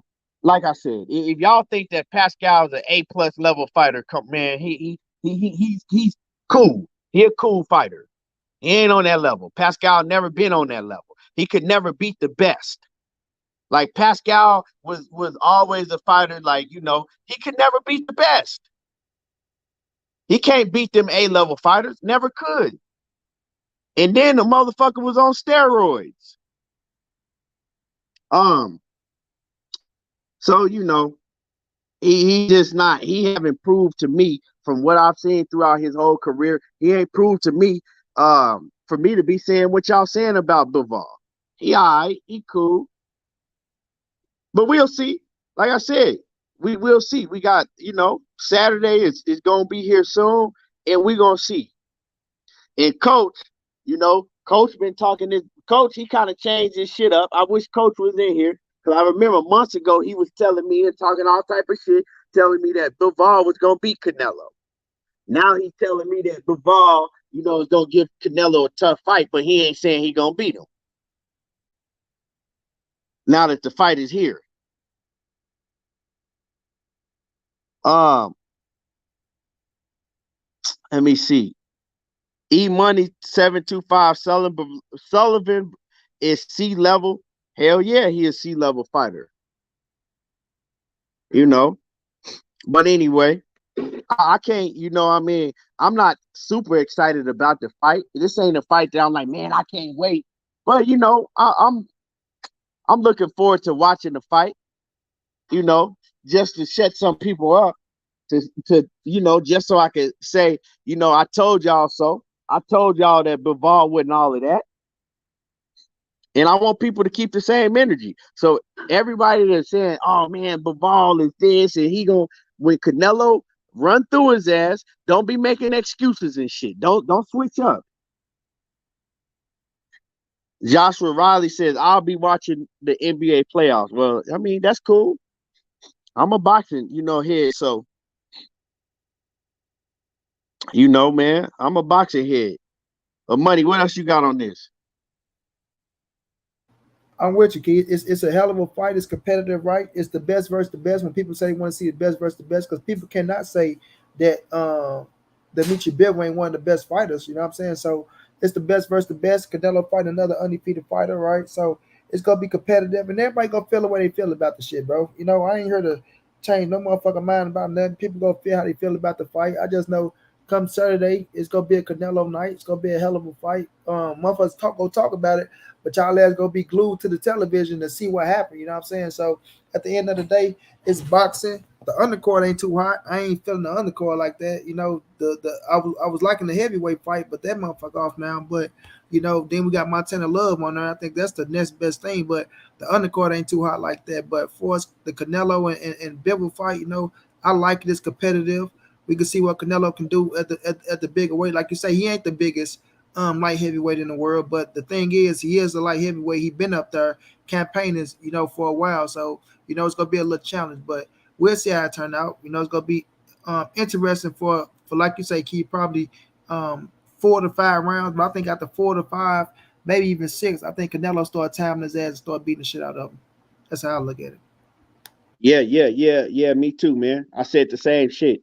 And Zenith 360 said basically, come on, ain't nobody saying that Bivol can beat Canelo. Nobody thinks that Bivol can win.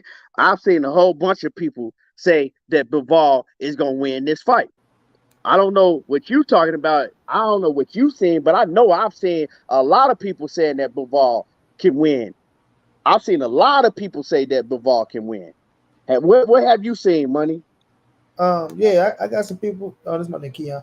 I got some people saying that Bivol can win this fight as well. I got some people talking about he go knock him out. So I'm like Keon. I seen a plenty of people talking about Bivol go beat Canelo Alvarez and Canelo fucked up and this, that, and the third. So yeah, I seen that shit.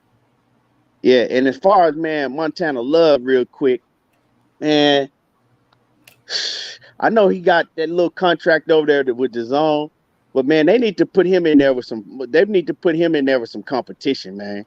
For real, I'm sick of seeing him fight bomb after bomb after bomb just because he didn't sign. See, that's what the zone do. Okay. You know what I'm saying? They sign you, and they'll keep you active, but you don't be fighting no fucking body. Like, you know what I'm saying? I want to see Montana Love get in there and with some real competition. You know what I'm saying? He got enough fights under his belt. He old enough to where he need to be fighting real competition. Stop putting him in there with these fucking bums and shit, man. They was doing the same shit to Tevin Farmer. You know what I'm saying? Tevin Farmer, they were doing the same shit to Tevin Farmer. They were keeping him active, but they was putting him in there with motherfuckers you had never heard of. And then we saw what happened with Tevin Farmer when he stepped up and fought Jojo Diaz. Even though Tevin Farmer is my guy, I fuck with him heavy. And I don't think that he was 100% in the Joseph Diaz fight, but he pretty much got dominated when he finally stepped up and fought real competition. So they need to, cut it out with that bullshit with Montana Love and put him in there with some real competition. You know what I'm saying? What you think, Money? Yeah, especially if they want to grow him, you know what I'm saying? Like you say, I ain't mad at his last performance. I liked it, but if y'all want to, because Eddie Hearn, he liking this little pizzazz that he got on him. He think he probably got like a little, Adrien Broner 2.0. That's how he looking at it and shit like that. But yeah, if you talking about you want to make him a world champion and you think he can beat this fighter and beat that fighter, you have to step the level of competition up. You know what I mean? Because if you don't, once you put him in one of them dudes, if you think you're gonna put him in one of them dudes, They gonna ice his ass. Not like Montana Love. I think he got the skill set, even though he played around a little bit too much and get his ass caught at times. But you're gonna have to up the level of competition to get his ass ready for the big fights as well. So I'm gonna tell you. Go ahead. Oh no, I was gonna say, man, I'm gonna tell y'all, Montana Love cool, but bro, he ain't it. He ain't it. Right, at 140, he ain't it. Mm-hmm. Like, I'm gonna keep it 100. I'm gonna keep it all the way funky with y'all. Montana Love, he can't beat none of them top 40 pounders. Matias will beat the fuck out of Montana Love. My boy Gary Antoine Russell would knock the goddamn fucking S-curl box kid out his head. I'm telling you, he put his dick in the dirt, make him shit on himself. He ain't it, bro. He's all right. He's straight. You know what I'm saying? That shit he did against fucking Baranchek was already through with. Mm-hmm. Montana Love gonna get his dick knocked in the dirt. He get in there with some of that real smoke. That's why they trying to move him around and put him in there with motherfuckers from Guadalajara that ain't nobody heard of, so he can look good and get knockouts with. He get in there with one of them real hitters at 140. He gonna get shit beat down his fucking leg. Hey, Baranchek almost called his ass and want to. Right. Baranchek, man. Hey, Montana Love, he plays too much for me, bro. Yeah, like for real, he all that playing, he gonna get his fucking dick knocked in the dirt because. And remember when he went in there with Baranchek, that nigga went in there with a straight edge up. That nigga had a full edge up and shit, nigga. He had all that goddamn fucking that spray edge up in his head, nigga. After that fight, that nigga whole hairline was gone. Knocked the soul out of his ass. Hey, nigga, after that fight, nigga, all that goddamn Beijing had ran down his face with sweat and shit. That nigga ain't had no hairline no more, dog. That nigga fucking Baranchek knocked the Beijing out that nigga head. Oh, hey, bro. Hey, come on, man. You know you seen that shit. That nigga hairline. I said, goddamn, that nigga had Beijing. That nigga had a spray on hairline. That shit was gone. That nigga shit was standing up like a motherfucker. Hell yeah. That nigga had bald spots in his motherfucking joint. Oh shit! That nigga, one side of his motherfucking head looked like goddamn Ugas and shit, nigga. Yeah, I'm with you though. I don't know if he can beat them top two neither because first of all, the second half of the fight he can gas out. You know what I'm saying? He can gas out.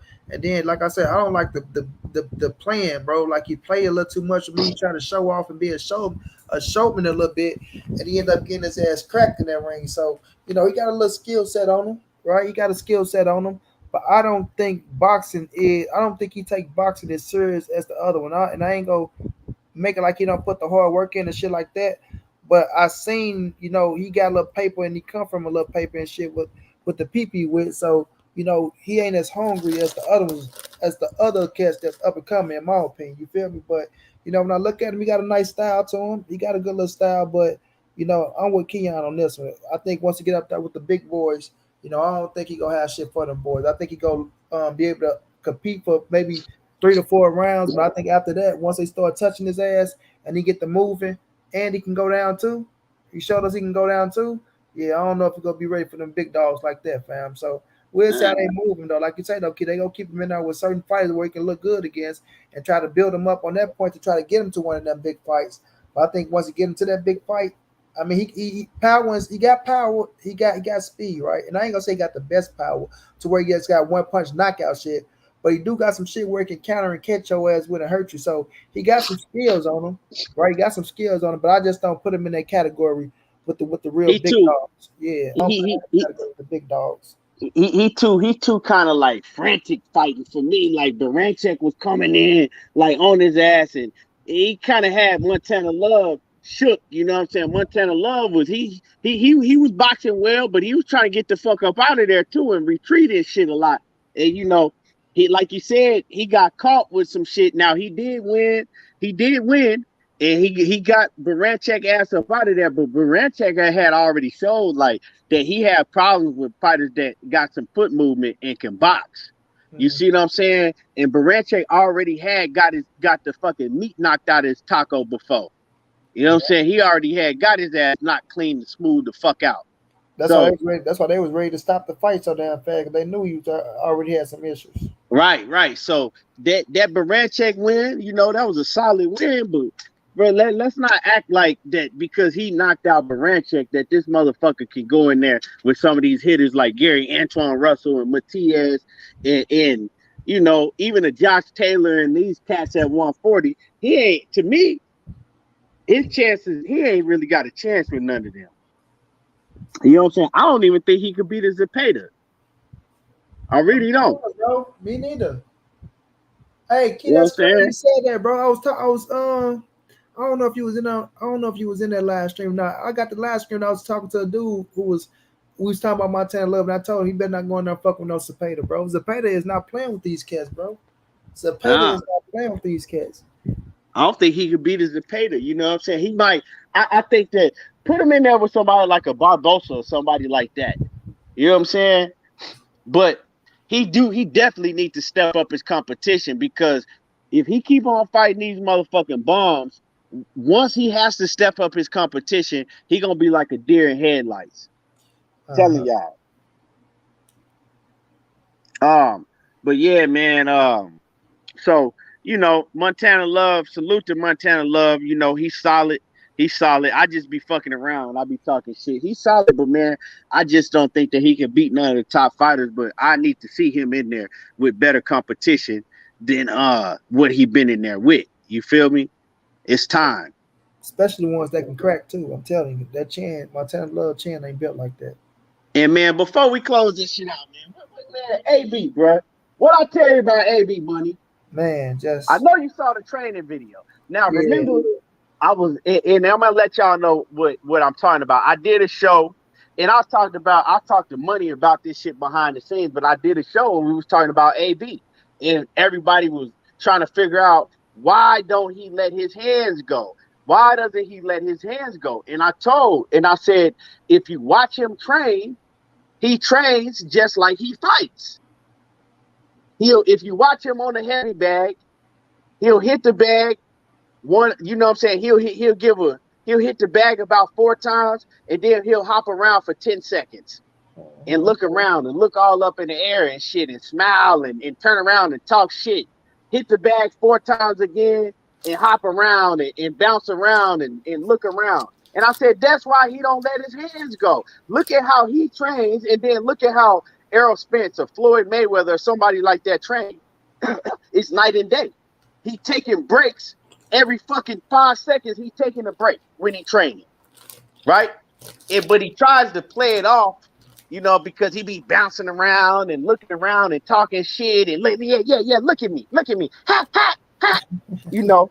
But he resting the whole time because he doesn't train to have stamina to let his hands go like that. Now you see what I'm saying?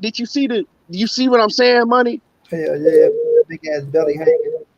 Yeah, like he just, you know, and like, and people be like, oh, well, he trains hard and he'll run. He probably do run a lot of miles. He probably do train, but the way he trained on the mix and the way he trained on the heavy bag and all of that, you know, those are the things that's going to let you see if a fighter is going to be able to be in shape to let their hands go, to throw a lot of punches.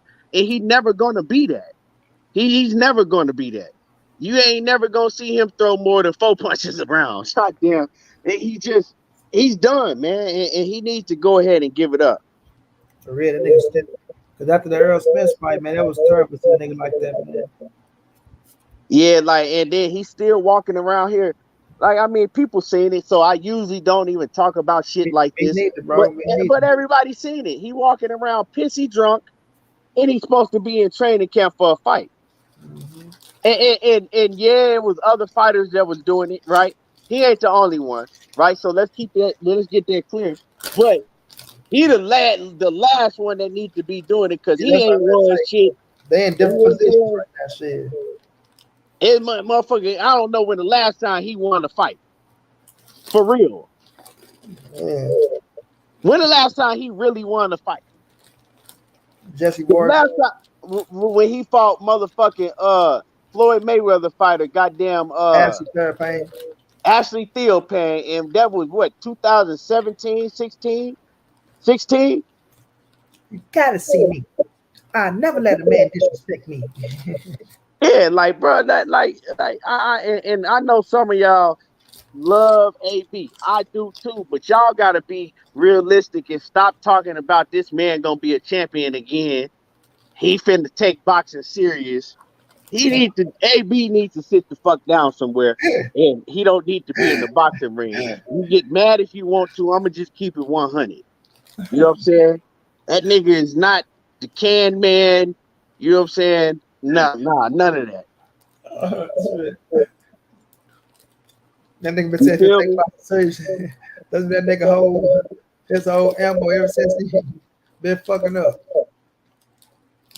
Right. Like the man, he needs to sit the fuck down somewhere, and I'm saying this right because I don't want to see him get hurt. Like if AB, he gonna fuck around and get hurt in the ring because dude ain't got it no more. You Yeah, know what I'm no. saying? He ain't got it no more. And I told y'all, I've been saying this for years. Adrien Broner has never improved on none of his skill set since 2012 when he fought Marcos Madonna. I mean not Marcos Madonna. Antonio DeMarco. Mm-hmm. What was that? 2012 or 13 when he fought Antonio DeMarco. Somewhere around there. Okay. We now I'm gonna ask you because from me watching Adrien Broner, right? I'm studying him, studying film, all of that in the past, right? I've never seen Adrien Broner improve from what he was way back then. Have you seen him improve on anything? Let me know. Nope.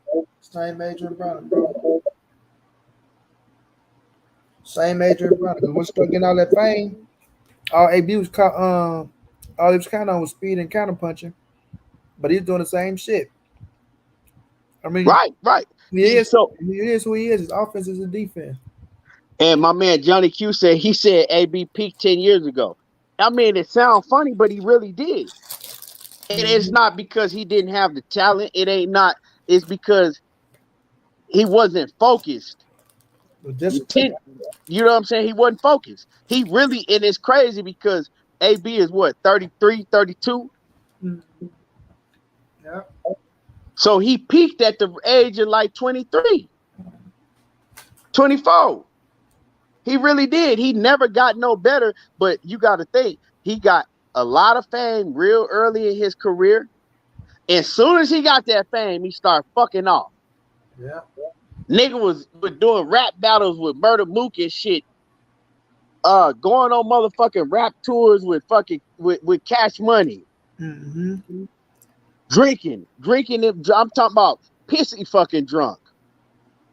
Going on fucking 2 month, 3 month binge drinking. Bro, you can't fucking where is he giving himself time to get better? Yeah. You see what I'm saying? So he did peak. He peaked at a very, very early age, and he never got no better in no area. His skill set never improved after that. And I'm gonna keep it real. We never seen the best Adrien Broner, bro. We never seen the best Adrien Broner. But that dude had a whole lot of fucking talent that he, like you say, Keith, that he did work on it, that he did stay disciplined enough to tap into. You know what I'm saying? He thought Right. the same shit that's gonna keep getting him back with the opponents that he was putting in there. He was edging back, even in the Paulie fight. Look at the Paulie fight, bro. He plus the ice that Paulie has, bro. But he couldn't do it because he went 100% focused and he was doing too much to where he wasn't getting better to be able to do certain shit. And Paulie even stuck around with his ass. Some people can arguably say Paulie won. Right. You know what I'm saying? Because you people found out early that if he had problems with volume, if you can move and throw a whole bunch of punches, he ain't gonna be able to keep up with you. Knockout, but because and now people seeing what I've been saying years ago is because he trains like that. He don't train at a high volume level. He train where you hitting the bag 4 or 5 times and then you bouncing around for 15 seconds, bro. I don't even know, and that's the problem with his trainer. The best we ever seen Adrien Broner is when he left. He went down to Florida and he trained with Kevin Cunningham. But he ain't never do it again after that. Why? Because he's not disciplined enough to fucking, to stay with somebody like Kevin Cunningham. He want to go back to Mike Stafford, to where he's comfortable, to where he could tell Mike Stafford what the fuck he gonna do. Knockout said, man, Key, tell me your man ain't on some Canelo shit. He telling people to fight each other to get a shot at him. Who saying that? You talking about Adrien Broner? I don't know. Who is he talking about? I know who he talking about. But yeah, man. So at the end of the day, and y'all hit the like button, y'all smash the like button. At the end of the day, I know, he talking about he coming back I think in June. That's what GT the Great say, that Adrien Broner is returning to the ring in June. I'm gonna keep it 100. I don't want to see him in the ring. I ain't excited to see him in the ring. I ain't forgot about the performance that he put on last time he was in the ring. He looked like shit. It was a boring fight. It wasn't nothing good to watch about that shit. And I don't want to see Adrien Broner back in the ring. Man, I don't think I ain't putting him back in the ring in no June. We just see what he's looking like at Earl Spence fight. I don't see him getting no ring in no June, bro. And what they saying, and you know what I'm saying, like, bro, I don't care that you did fucking 40 push-ups on fucking Instagram, and now you showing me, man, get your shit together, be disciplined, stop showing up at fights pissy drunk and walking around, stumbling around and shit, and then, a week later talking about, man, yeah, I'm coming back, man, I'm finna take over boxing, I'm gonna be champion, yeah, I'm gonna be champion again, yeah, watch and see. Who he gonna be? Cause Sandra, I know y'all from Cincinnati. Y'all thinking the Can Man coming back. The Can Man can barely stand about this motherfucker. Y'all talking about the return of the Can Man. Yeah, I'm gonna be champion again. Yeah. You's a bitch ass nigga. Yeah. Watch me. I'm gonna be champion again. Yeah. This second part of my career, this motherfucker that had 10 second parts of his career. Hey, 10 second parts of his career that he gonna fucking, now he taking boxing serious. He gonna be champ. Man, this bro, he just needs to stop, man. This nigga. I fuck with, and the thing is, I fuck with AB because he's a real nigga.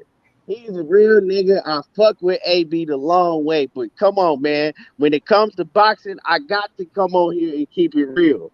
This man didn't have fucking 10 second part. Yeah, man. The second part of my career, man, I'm gonna take boxing serious, and I'm gonna take over boxing. I'm gonna be champion again, bro. No, you're not. No, you're not, man. That's just like me telling everybody, you know what I'm saying? At 40 years old, I'm a dunk again. You know what I'm saying? I used to be able to dunk. I can't grab the rim no more, but I'm running around telling everybody I'm finna do a 360. Yeah. You know what I'm saying? The second half of my life, I'm finna do 360s. Yeah. You know what I'm saying? Yeah. I'm finna do it. Tell him I'm gonna walk again. I'm finna run a 4.340 again. Yeah. I'm finna do it. It ain't happening. Cut it out. Yeah, keep put all your money on. Put all your money on the Stop the bullshit, AB. I'm gonna start walking tomorrow, Key.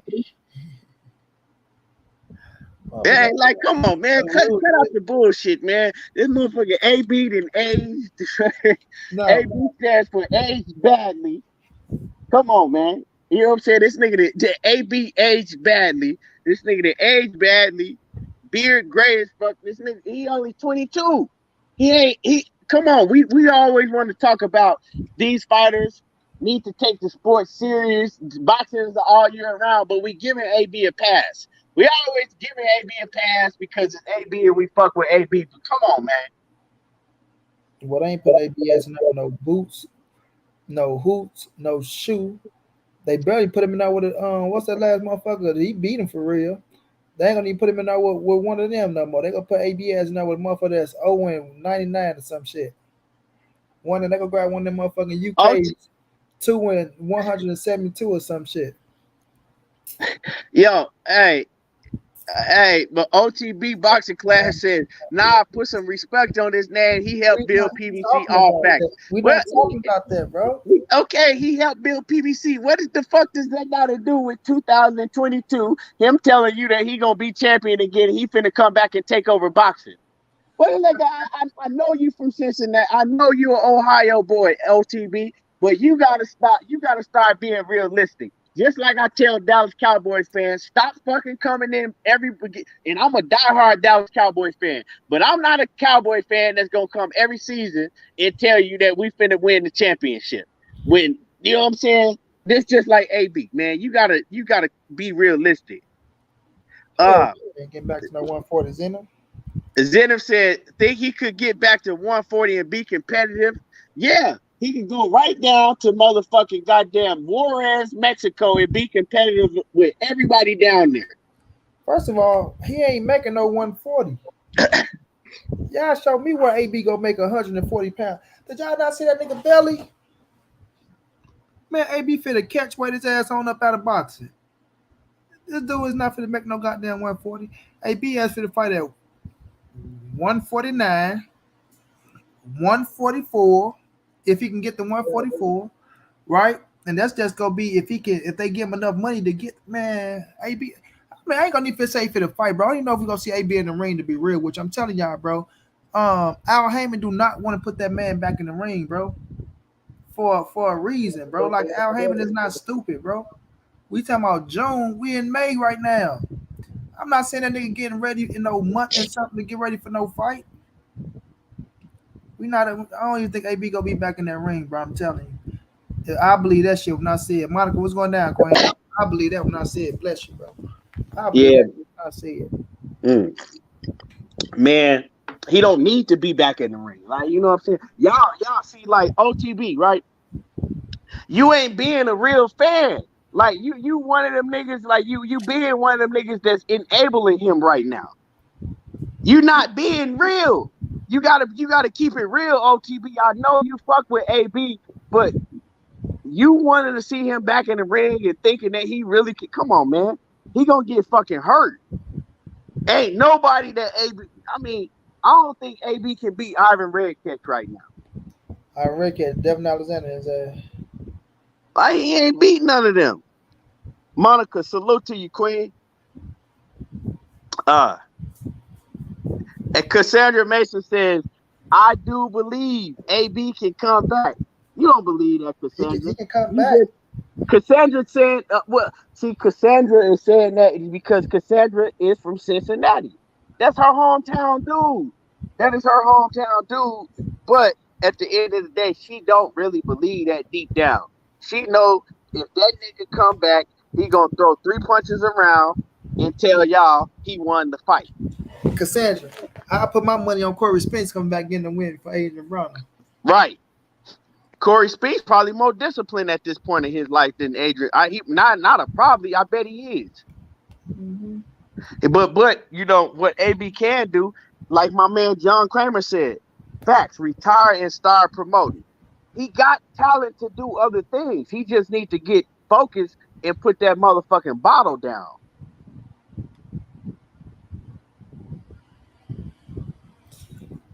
Yeah.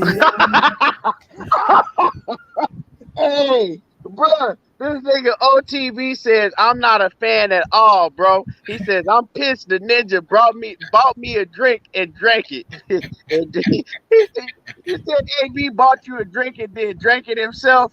Oh shit. You serious on OTB? Hey, bullshit, dog. That nigga brought him a drink, right? And they said last call. They said last call. AB was like, "Hey man, I'm my bad, man. I know I bought this for you, but I'm gonna have to drink this. I'll catch you next time. I'm gonna have to catch you next time. They just called last call. I need this shit." Right. AB, man, AB can start his own reality show and that shit will go fucking platinum. Yeah, bro. He got a lot of talent because he's interested. He just ain't interested in the boxing ring no more. You feel me? He said, I bought you a drink, but by the time I got over here, it was gone. But you can have the ice though.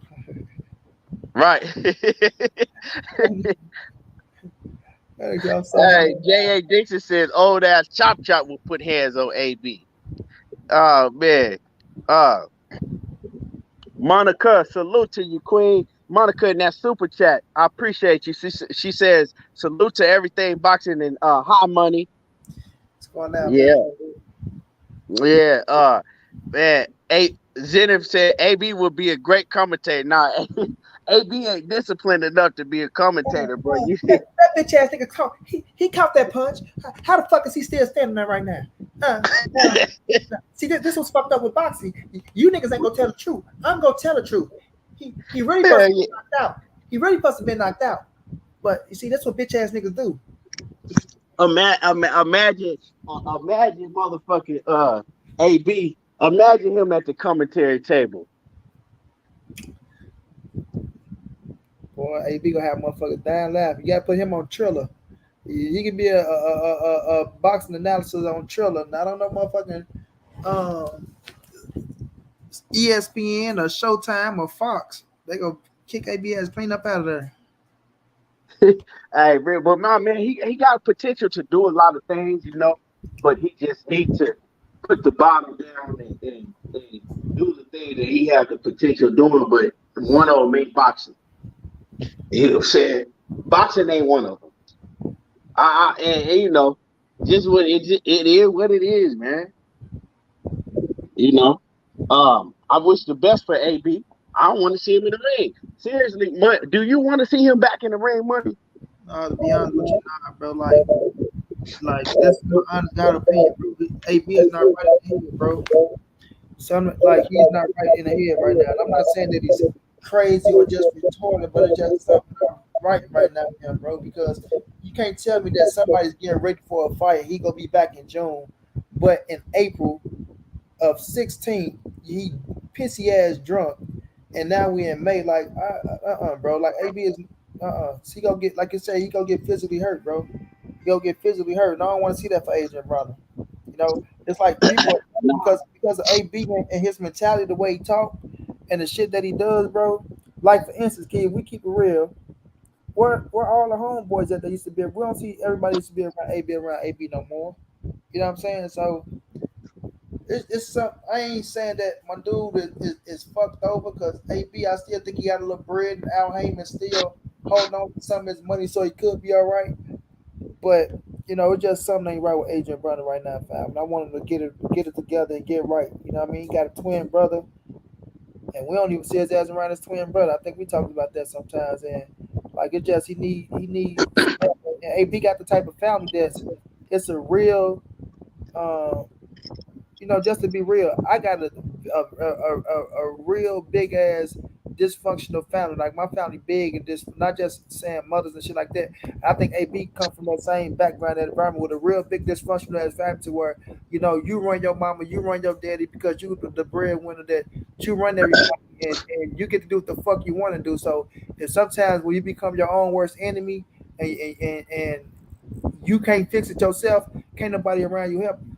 You know what I'm saying? Can't nobody around you help because it's got to be up to you to want to fix yourself. Because can't nobody tell you shit, and that's the life that AB living. Can't nobody tell him shit, bro. So if he fucking up, and it's to a point to where he feel like he ain't doing shit wrong, or he feel like he can control it to do this, it ain't no help for AB. And talking about getting back in that square circle on living that like that, it ain't gonna be good for him, bro. Because eventually they gonna put him in there with somebody that's gonna fuck him off, or they gonna put him in there with somebody that they think is just somebody he can whoop, and they gonna do something terrible to his ass. So I just want AB to get right, bro. That's what I want for him. Yeah, right, man. That's real. My man, OTB said no. He said no. He said the bartender put them both on the table. He says I shake a hand and turn around and he drunk both of them. He said he shook somebody's hand, turned around. AB that took both of the drinks. He said and his homie had to get him another one. That's a real alcoholic for you, man. That nigga, he said before he turned around, this nigga done slammed down both of the drinks. God damn. That shit, we laughing, but it really ain't funny to tell you the truth. You know what I'm saying? Shit that AB do too. That's type of shit. Yeah, right. Miss Sexy, salute to you, Queen. Salute. And you know, then he gonna turn around. He gonna say, "Oh man, that was my drink, you bitch ass nigga. Yeah. You know what I'm saying, bitch ass nigga, that was my drink." Sexy, what's going on, Mr. Sexy? Oh shit, AB man. AB, he a fun dude to be around because he's funny as hell.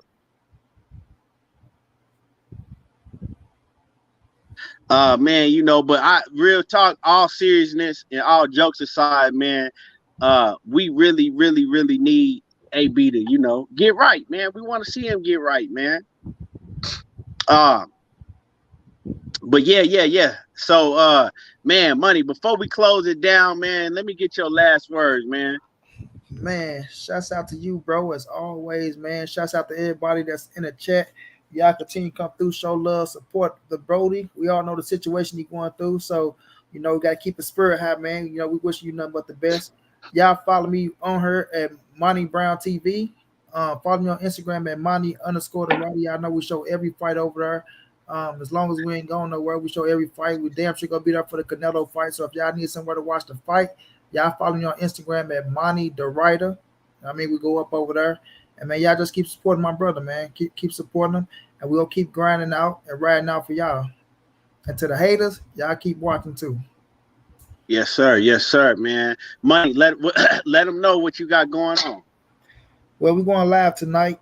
I'm saying Tuesday, 8 p.m. Well, maybe 9 p.m. 9 p.m. Central. We're going live tonight. But we're working on interviews, man. We got a few big interviews that we're working on. I thought I would have had something for y'all special this past Sunday. Ain't come through, but trust and believe, man. We're working on something big for y'all, man. And when it drop, you know, we're going to let y'all know. So y'all just keep grinding, keep watching. And like I say, 9 p.m. tonight, y'all come through on Monty Brown TV. Rock out with your boy. Yes, sir. And salute to everybody in the chat. If y'all ain't hit the like button, make sure that y'all smash the like button before we get up out of here.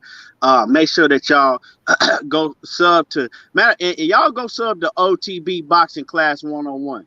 My man, you know, from the Ohio, he putting in great work over there, putting in a lot of work, man. Them film breakdowns and film studies that he be doing over there, you know, breaking it down for y'all. That should take a lot of work. So go over there and make sure that y'all support him, support Knockout Boxing 86 TV, support, you know, all of the brothers that's putting in work. Make sure that y'all, you know, subscribe and support. And if y'all ain't subbed to Money Brown TV already, you know, I don't know what y'all doing. Y'all should already be subbed to Money. And like he said, he gonna be on tonight. And I appreciate everybody for, you know, coming through, hitting the like button, jumping in the comments. And y'all already know how I do. I will be back, and y'all already know how I do. There you go, talking that boxing again. And salute to everybody. Appreciate y'all. I'm gone.